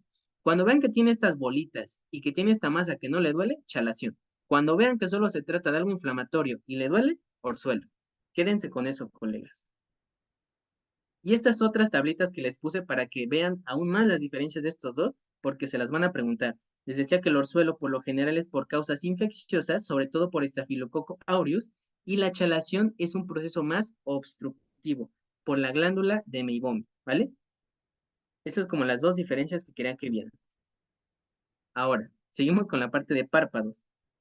Ya me acabamos párpados. Podemos llegar a tener también Tumores, colegas, los famosos xantelasmas. ¿Qué son los xantelasmas? Prácticamente es esta acumulación de lípidos que va a estar como en formita de placas a lo largo de todo el párpado. Tanto puede ser en el párpado superior como en el párpado inferior. Cuando ustedes vean esto, colegas, esto se asocia con dislipidemias, pero no con cualquier tipo. ¿Ya se me escucha? Es que me pareció que no se escuchaba. Ya se escucha. ¿Dónde se quedó? En que se relaciona con dislipidemias. Ah, ok, entonces iba bien. Entonces, se relaciona con dislipidemias, pero no con cualquier tipo de dislipidemia, doctores. Cuando ustedes vean estos xantelasmas o estas plaquitas de lípidos en sus pacientes, asócienlo con una dislipidemia, pero de tipo familiar. ¿Por qué? Porque una dislipidemia común, mis pacientes que tienen con un síndrome, esto se asocia con algo genético, con algo en la familia que ya viene de generación en generación. El nombre específico de la dislipidemia que se asocia a esto es una dislipidemia familiar heterocigota. ¿Qué significa eso? Que es una dislipidemia que ya ha afectado a varios miembros de la familia. Quédense con eso de los xantelasmas. Pero también podemos llegar a tener otro tipo de tumoraciones. El hecho de que sea tumor, doctores, no quiere decir necesariamente que sea algo maligno, sino que algo que protruya o una masa normal que haya, en este caso en los párpados. En este caso del epitelioma vasocelular y espinocelular, sí es algo maligno. Esto igual es sumamente raro. Estos son tumores malignos que aparecen a nivel del párpado. Aquí tengo un ejemplo. Este es otro ejemplo de que tenemos los famosos xantelasmas, tanto en el borde del párpado superior como en el borde del párpado inferior, y en ambos ojos en este caso. ¿Qué otra cosa podemos llegar a ver en los párpados? Edemas. ¿Alguien sabe de qué es este signo muy característico, doctores?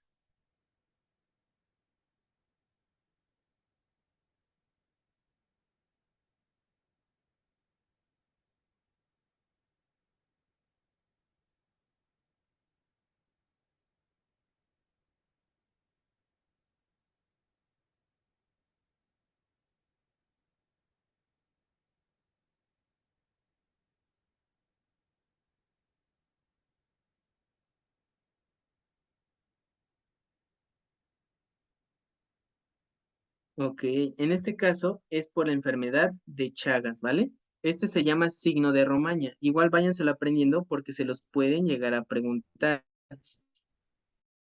En este caso tenemos un edema del párpado. Este es un edema del párpado, pero en este caso unilateral. ¿Vale, doctores? ¿Sí se me escucha bien? Sí se escucha. Ok. Ahora bien, ¿a qué otra cosa se puede llegar a asociar un edema en los párpados? Aparte de la enfermedad de Chagas, que es este signo de Romaña, por un edema unilateral, también se puede asociar por un proceso alérgico o más por una nefropatía. Las nefropatías causan una fascia que vimos en la clase de hábitus exterior, que es la fascia renal. Esta fascia es sumamente característica de nefropatías, específicamente de los pacientes que tengan enfermedad renal crónica, síndrome nefrótico y síndrome nefrítico, que ya veremos en las clases de síndromes. ¿Por qué? Porque al final de cuentas estos pacientes no pueden depletar volumen. Si se acuerdan, el glomérulo, o como tal esa estructura que está a nivel renal, me permite la depresión del volumen a nivel del líquido extracelular. ¿Y qué pasa cuando no está funcionando? Cuando tengo enfermedad renal crónica, pues no puedo hacerlo de manera adecuada y se me empieza a acumular dentro del cuerpo. Esta fase se denomina fascia renal y causa edema, sobre todo periorbitario, sobre todo a nivel de los carrillos o de las mejillas y también inclusive en los labios puede llegar a alterarse. Inclusive también se puede llegar a presentar este tipo de edemas en una fase de mixedema. ¿Qué es un mixedema?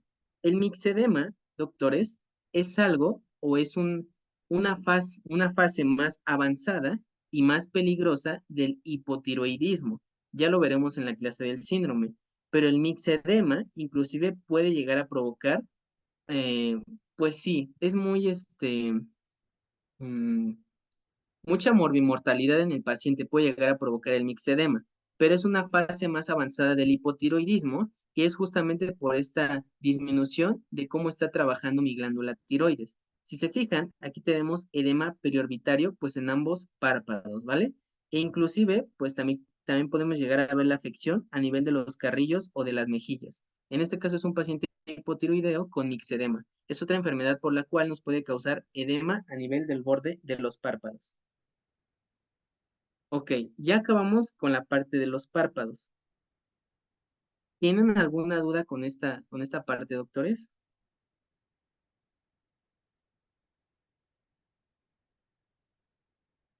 Al parecer todo bien, doctor. Gracias. Ok. Si se fijan, son muchísimas cosas de cabeza y cuello, doctores, y todavía no terminamos. Pero es que tenemos que ver toda esta parte para que ustedes vayan viendo lo que se puede llegar a alterar y lo que se puede llegar a ver normal, ¿vale? Entonces, vamos a seguir con la parte de ojos. ¿Qué vamos a ver en los ojos? Una exploración de manera completa oftalmológica incluye lo siguiente: agudeza visual y la visión al color, que prácticamente es la colorimetría y la carta de Snell. Campos visuales, vamos a tener algo que se denomina por confrontación. Movimientos oculares, prácticamente es la movilidad ocular, cejas y pestañas y párpados, que ya vimos en las diapositivas pasadas. La medición de la presión intraocular, que en estos casos se realiza con algo que se llama tonómetro. La evaluación de la conjuntiva, la esclera, la córnea, el iris, perdón, la pupila y el cristalino, que vamos a ver en las siguientes diapositivas, y el fondo de ojo. Si se fijan, son muchísimas cosas. No vamos a abarcar todas en esta clase. La agudeza visual, los campos visuales y el fondo de ojo lo vamos a dejar para la clase que les vamos a dar extra de exploración neurológica, para que quede claro lo que ya vieron en la clase del doctor Walter. Pero les vamos a dar en esta clase lo de los movimientos oculares y lo de la evaluación de los anexos de mi ojito. Vamos a empezar con los aspectos importantes, que prácticamente este es un resumen de lo que les acabo de dar.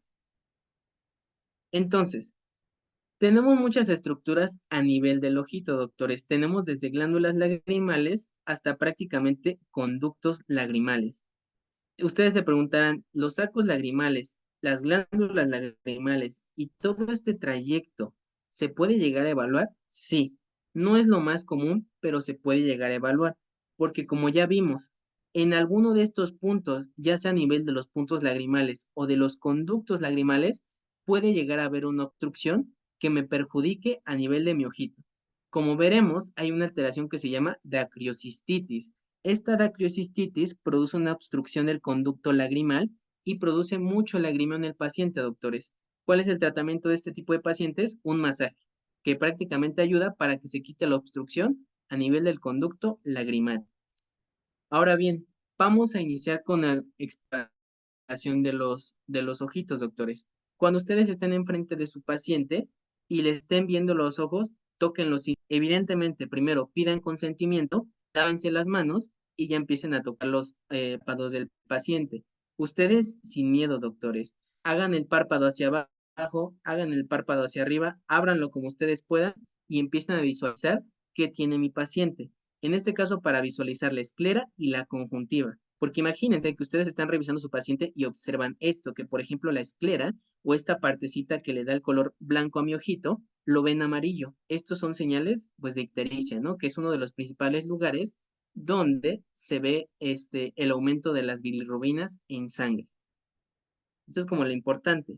Entonces, vamos a descender el párpado del paciente y vamos también a hacerlo de manera hacia superior, o prácticamente abriendo ambos párpados de mi paciente para visualizar de mejor manera, que no les dé miedo. Háganlo, porque a final de cuentas es una exploración que les va a ayudar a ustedes. ¿Qué vamos a estar evaluando en la conjuntiva y en la esclera? Si se fijan, aquí tenemos una conjuntiva tarsal que prácticamente está adherida al párpado y la conjuntiva vulvar que está adherida a la esclera. En el caso de la conjuntiva tarsal o en esta partecita interna del párpado, ¿qué vamos a ver? Que no haya presencia, por ejemplo, de palidez, que me puede llegar a indicar anemia, o en su defecto, que no haya petequias, que son como estos pequeños puntos rojitos que pueden estar a lo largo de esta conjuntiva. En este caso de las petequias, se dice en la literatura que me pueden llegar a indicar una endocarditis. ¿Qué es una endocarditis? Una inflamación del endocardio. Ahorita lo que me importa que sepan es que en la conjuntiva puede haber o puedo darme cuenta de la anemia o inclusive de petequias, que son estos puntitos rojitos que va a haber. Entonces vamos a jalar de esta manera, no tan fuerte, pero vamos a tratar de sacar este párpado o evertirlo para ver si no hay presencia de algún tipo de lesión o de cómo está la integridad y de cómo está la lubricación a nivel de la adecuada a todo su globo ocular. Entonces, esto se los puse para que recuerden las estructuras de mi ojito.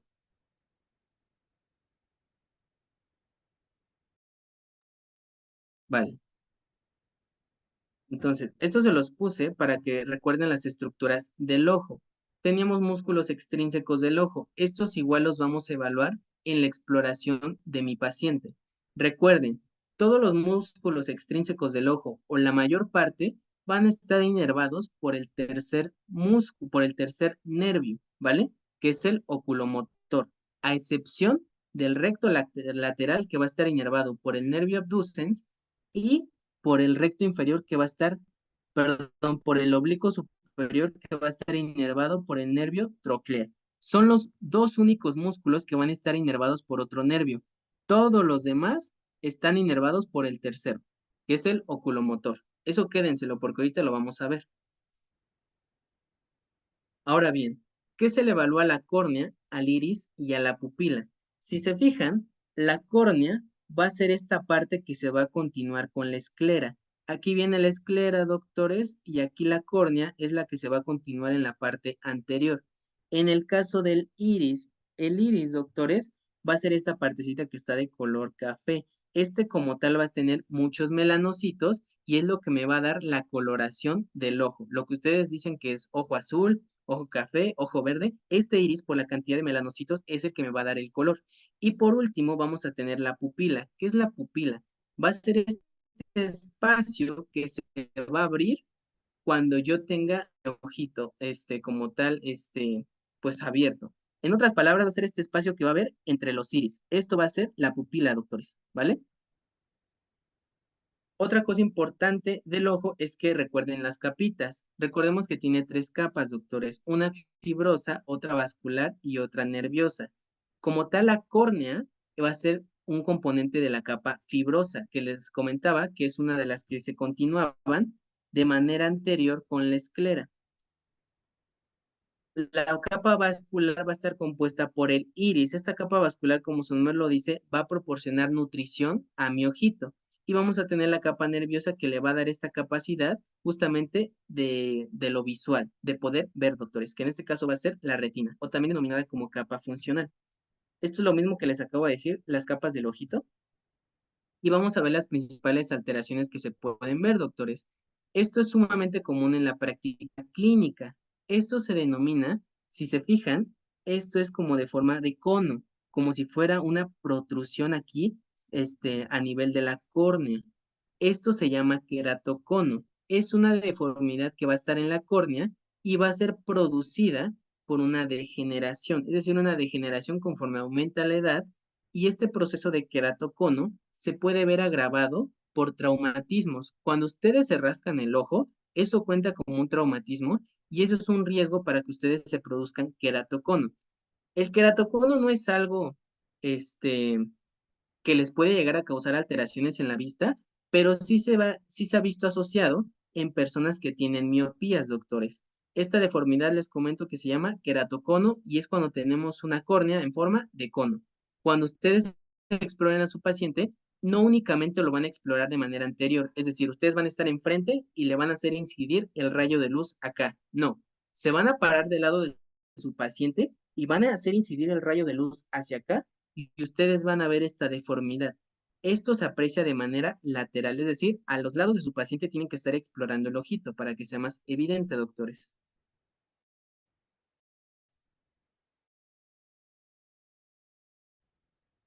Otra cosa importante a donde estén, doctores, ya sea en primer, segundo nivel, tercero, refiriendo carnosidades. En mis primeros días de tercerito, muchos pacientes me referían esto y yo le decía a mi doctor que eran carnosidades. No se llaman carnosidades, doctores, se llama pingüécula. Lo que digan los pacientes que es carnosidad, ustedes grábense que ya es pingüécula. ¿Qué es una pingüécula? van a ser lesiones que van a estar a nivel de mi ojito, doctores. Esta se dice que es una lesión, si se fijan, el trayecto es de manera triangular. ¿Cómo se va a definir esto? Vamos a decir que tiene una base. Esta va a ser la base, doctores. Esta base se define que está a nivel del limbo esclerocorneal. ¿Qué quiere decir esto? Que está en la unión de la córnea con la esclera, que es la capita blanca. Esto es mi limbo esclerocorneal y aquí va a estar la base de mi lesión. El vértice, doctores, se va a estar dirigiendo hacia el ángulo interno o hacia el ángulo externo del ojo. Prácticamente, este sería hacia el ángulo externo, doctores, porque hacia lateral, pues tenemos la orejita, ¿no? Y hacia medial tenemos, en este caso, la nariz. Eso se refiere con que el vértice se dirige hacia adentro o hacia afuera, hacia el ángulo externo o hacia el ángulo interno. Ahora bien, ¿qué es otra cosa importante de este tipo de lesiones? Este tipo de lesiones, doctores, se denominan como neoformaciones. Estas neoformaciones aparecen a nivel de la esclera de color amarillento. Si se fijan, aquí está de color amarillo y son de aspecto triangular. La pingüécula, esta es una diferencia sumamente importante. No me invade la córnea o no me invade las estructuras del globo ocular. ¿Por qué es importante? Porque vamos a ver otra patología que sí lo hace. Quédense con que la pingüécula, que es pingu de pingüino que está chiquito. ¿Por qué? Porque no me invade mi córnea, solo me invade la base, el limbo esclerocorneal y el vértice hacia el ángulo externo, en este caso de mi ojito, ¿vale? Ahora, ¿qué pasa con la otra? Este es el terillón. Esta estructura es otra degeneración a nivel de la conjuntiva. Pero si se fijan, doctores, ¿qué tendría de diferente el terillón a, por ejemplo, la pingüécula? ¿Qué notan de diferente, por ejemplo?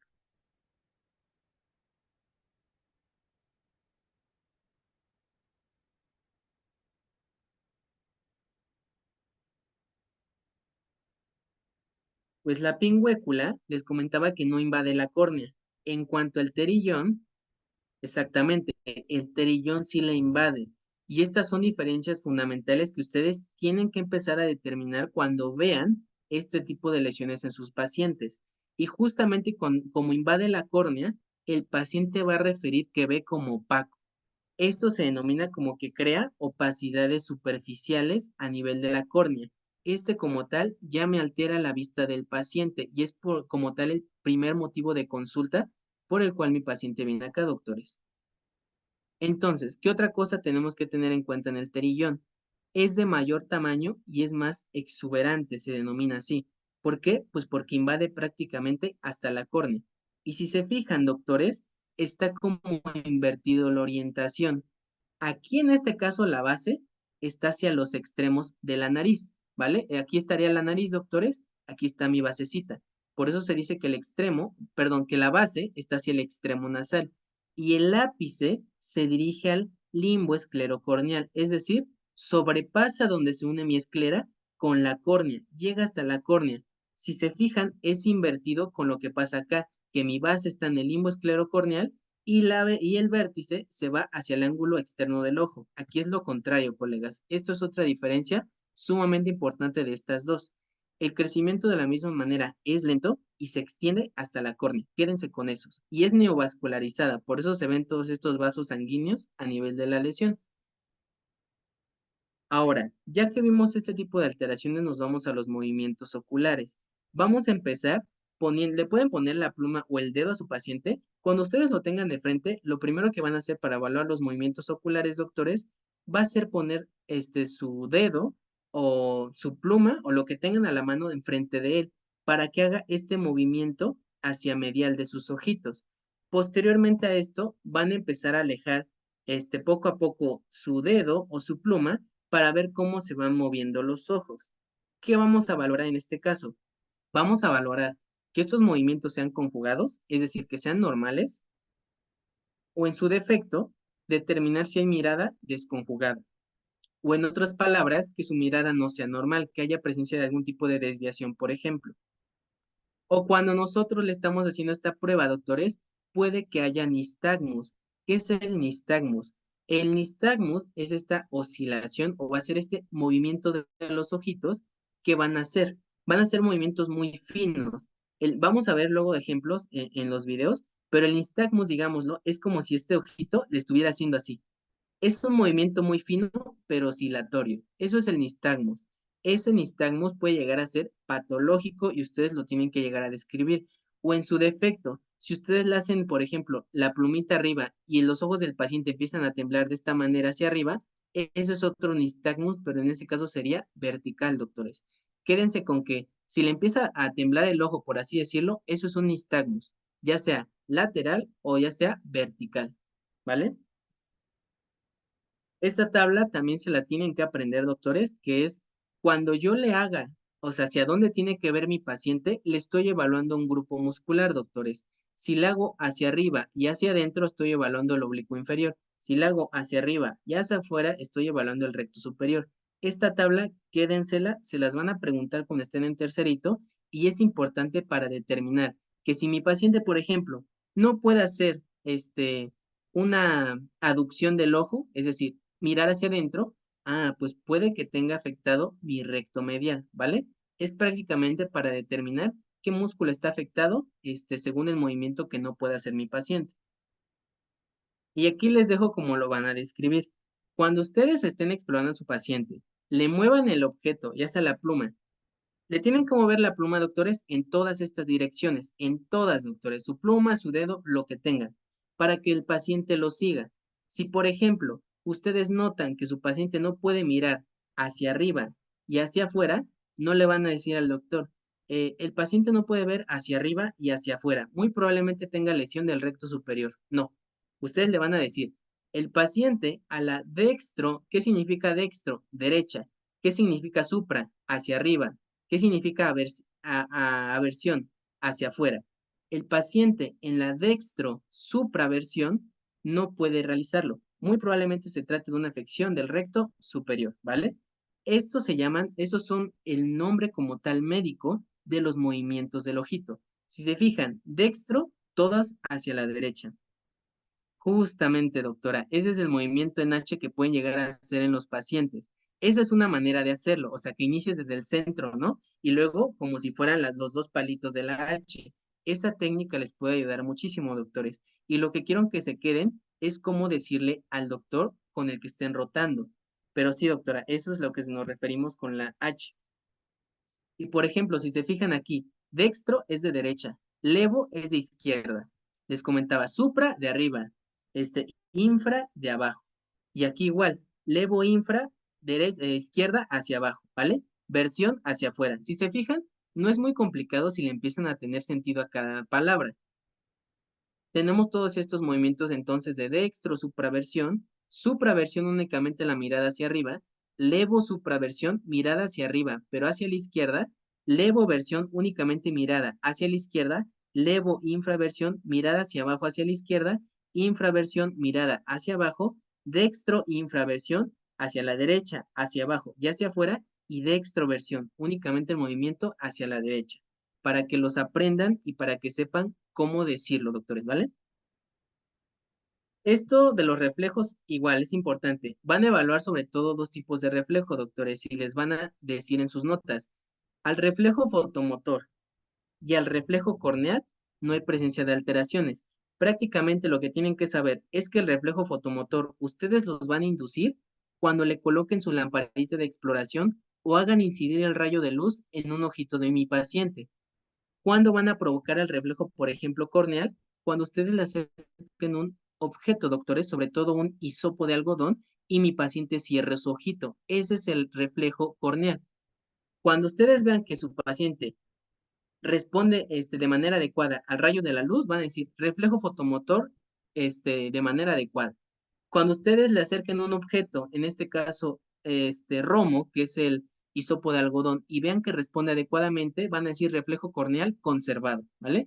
Estos dos reflejos los tienen que evaluar sobre todo a nivel ocular, doctores. Ok, ya terminamos la parte de ojito.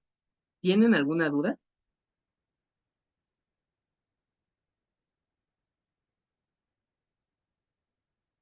Sé que es mucho, doctores, es muchísimo, y lo van a ver en sus clases cuando les toque exponer a sus compañeros.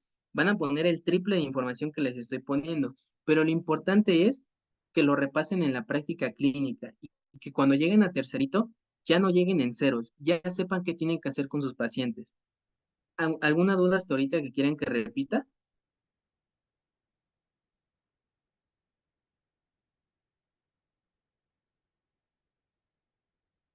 ¿Todo bien? No, doctor, todo bien. Vale. Vamos a seguir hasta las 9, chicos, y ya donde nos quedemos, para que igual no sea muy tedioso para ustedes. Y ya lo demás lo vemos en las siguientes clases, pero le vamos a dar hasta las 9. Entonces, vamos a seguir con la parte de la nariz, doctores. En la nariz, ¿qué le vamos a evaluar?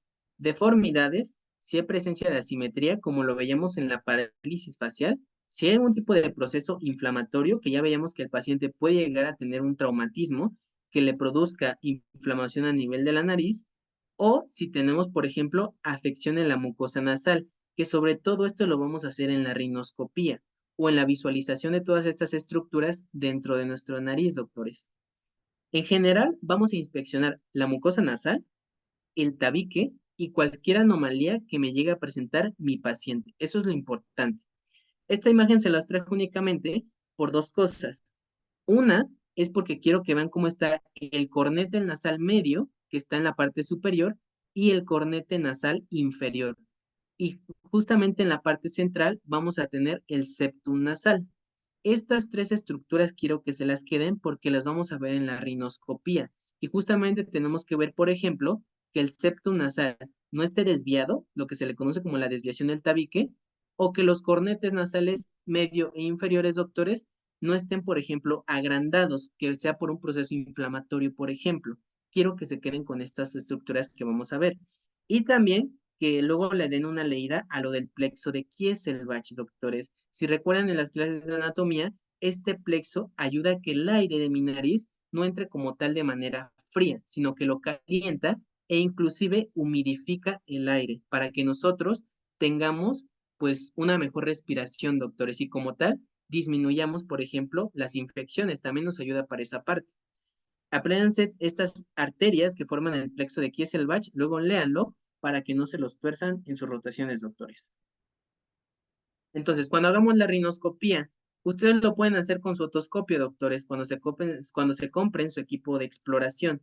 Le ponen el espéculo óptico, o sea, con el que ustedes tienen, bueno, no sé si han visto el material de exploración, pero este es un otoscopio.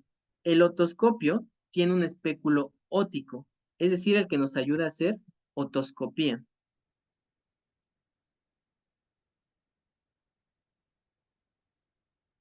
Ok, justamente, doctora, ahorita vamos a ver esa parte, ¿vale? De cuáles pueden haber las alteraciones en la nariz y ahorita las mencionamos, doctora, ¿vale? Pero en general, que sus cornetes se vean, por ejemplo, inflamados o hipertróficos, puede haber muchas etiologías. Puede ser de manera congénita, que ya nació como tal, con esos cornetes agrandados, y sobre todo puede llegar a ser el inferior, doctora. Cuando nace de manera congénita con esos cornetes hipertróficos, se requiere tratamiento quirúrgico para quitarlos porque el paciente les va a referir que no puede dormir o le cuesta la respiración. Ahora bien, si se ven inflamados, puede ser por distintas etiologías, doctora. Por ejemplo, puede que el paciente sea alérgico y también los cornetes se vean hipertrofiados por eso. O en su defecto, el paciente, no sé cómo decirlo, como que se esté tocando mucho la nariz, como que se esté metiendo el dedo e inclusive puede llegar a irritar los cornetes y no solo eso, sino producirse sangrado porque está estimulando estas arterias que son muy delgadas y se rompen con fragilidad, ¿vale? Pero vamos a ver otras etiologías más adelante. ¿Sí, doctora?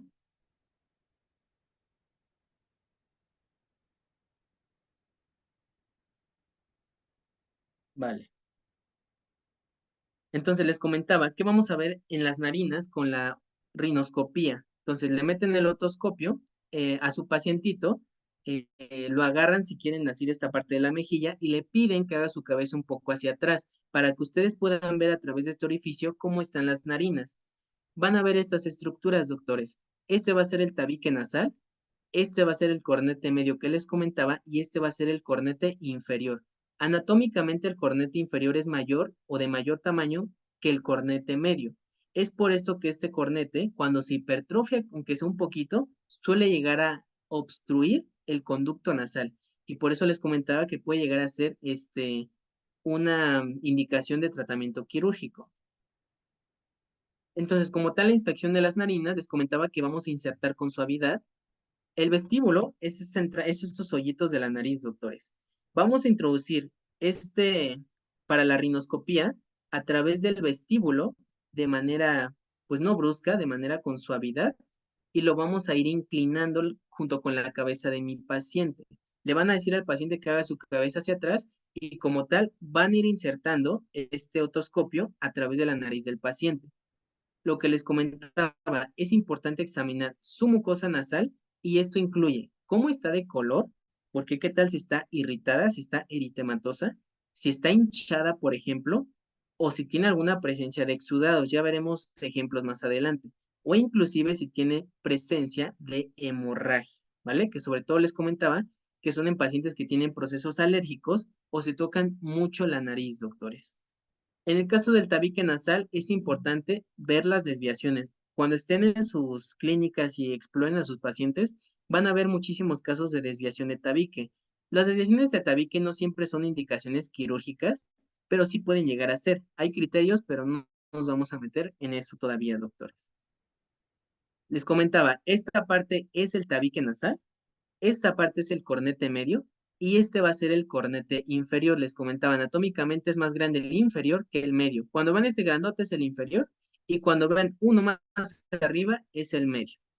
¿Qué vamos a ver en estos? Vamos a ver cómo está la mucosa, si está adecuadamente humidificada, si está seca, si por ejemplo tiene una coloración eritematosa o inclusive si tiene costras, que esto suele ser como lo que queda del sangrado, se suele secar y formar las costras, doctores. Si hay deformidades en mi tabique nasal, si está desviado hacia la derecha, si está desviado hacia la izquierda, etcétera, o si inclusive si está perforado, sobre todo en pacientes que consumen drogas, doctores, se puede llegar a perforar, o en pacientes que tienen peleas muy frecuentes, doctores, perdón. Comentaba que en pacientes que consumen drogas se puede llegar a deformar, o en pacientes que tienen peleas muy frecuentes también se les llega a deformar esta parte del tabique nasal. Pero también podemos llegar a tener obstrucciones nasales, como por ejemplo por presencia de pólipos, doctores. En este caso, esto es un pólipo. Si se fijan, está obstruyendo de manera total este conducto nasal. O en su defecto les comentaba si podría haber la presencia de algún tipo de secreción. Y en este caso tenemos aquí un tipo de secreción purulenta. Esta igual es lo que debemos identificar en la rinoscopía. Las neoformaciones, si hay zonas hemorrágicas y cómo están mis cornetes nasales, si hay permeabilidad o hay presencia de algún tipo de obstrucción, como en este caso los pólipos o en este caso las secreciones purulentas, ¿vale? Y por último, vamos a ver esta parte de la palpación de los senos paranasales.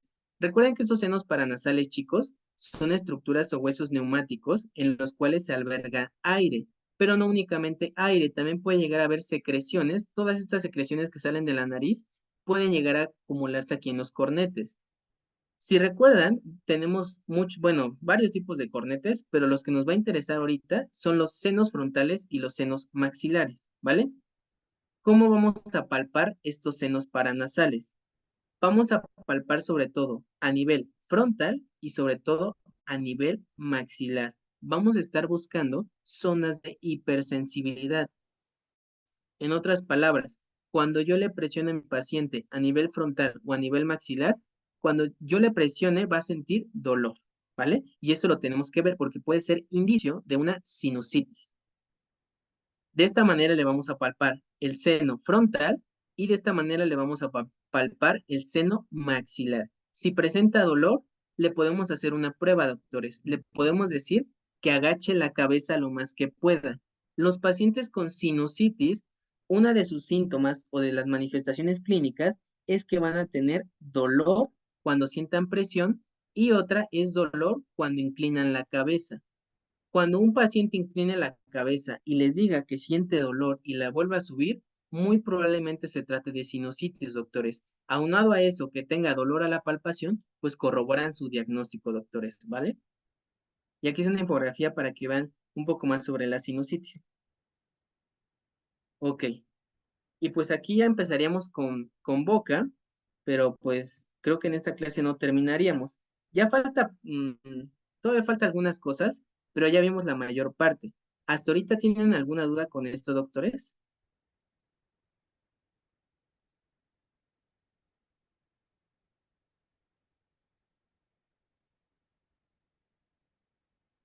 ¿Quieren que repita algo?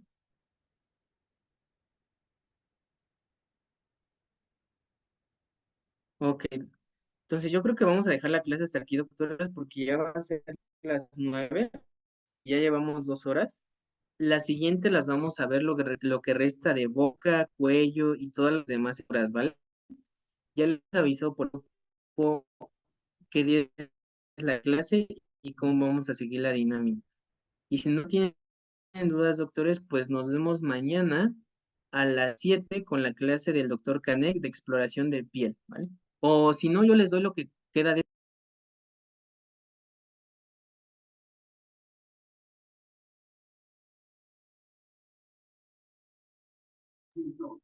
Se apagó tu micrófono. Ok, les comentaba que mañana nos vemos si ya no tienen dudas con la continuación de la clase de exploración de cabeza y cuello y después veríamos la clase de exploración de piel con el doctor Canek, doctores, si ya no tienen dudas.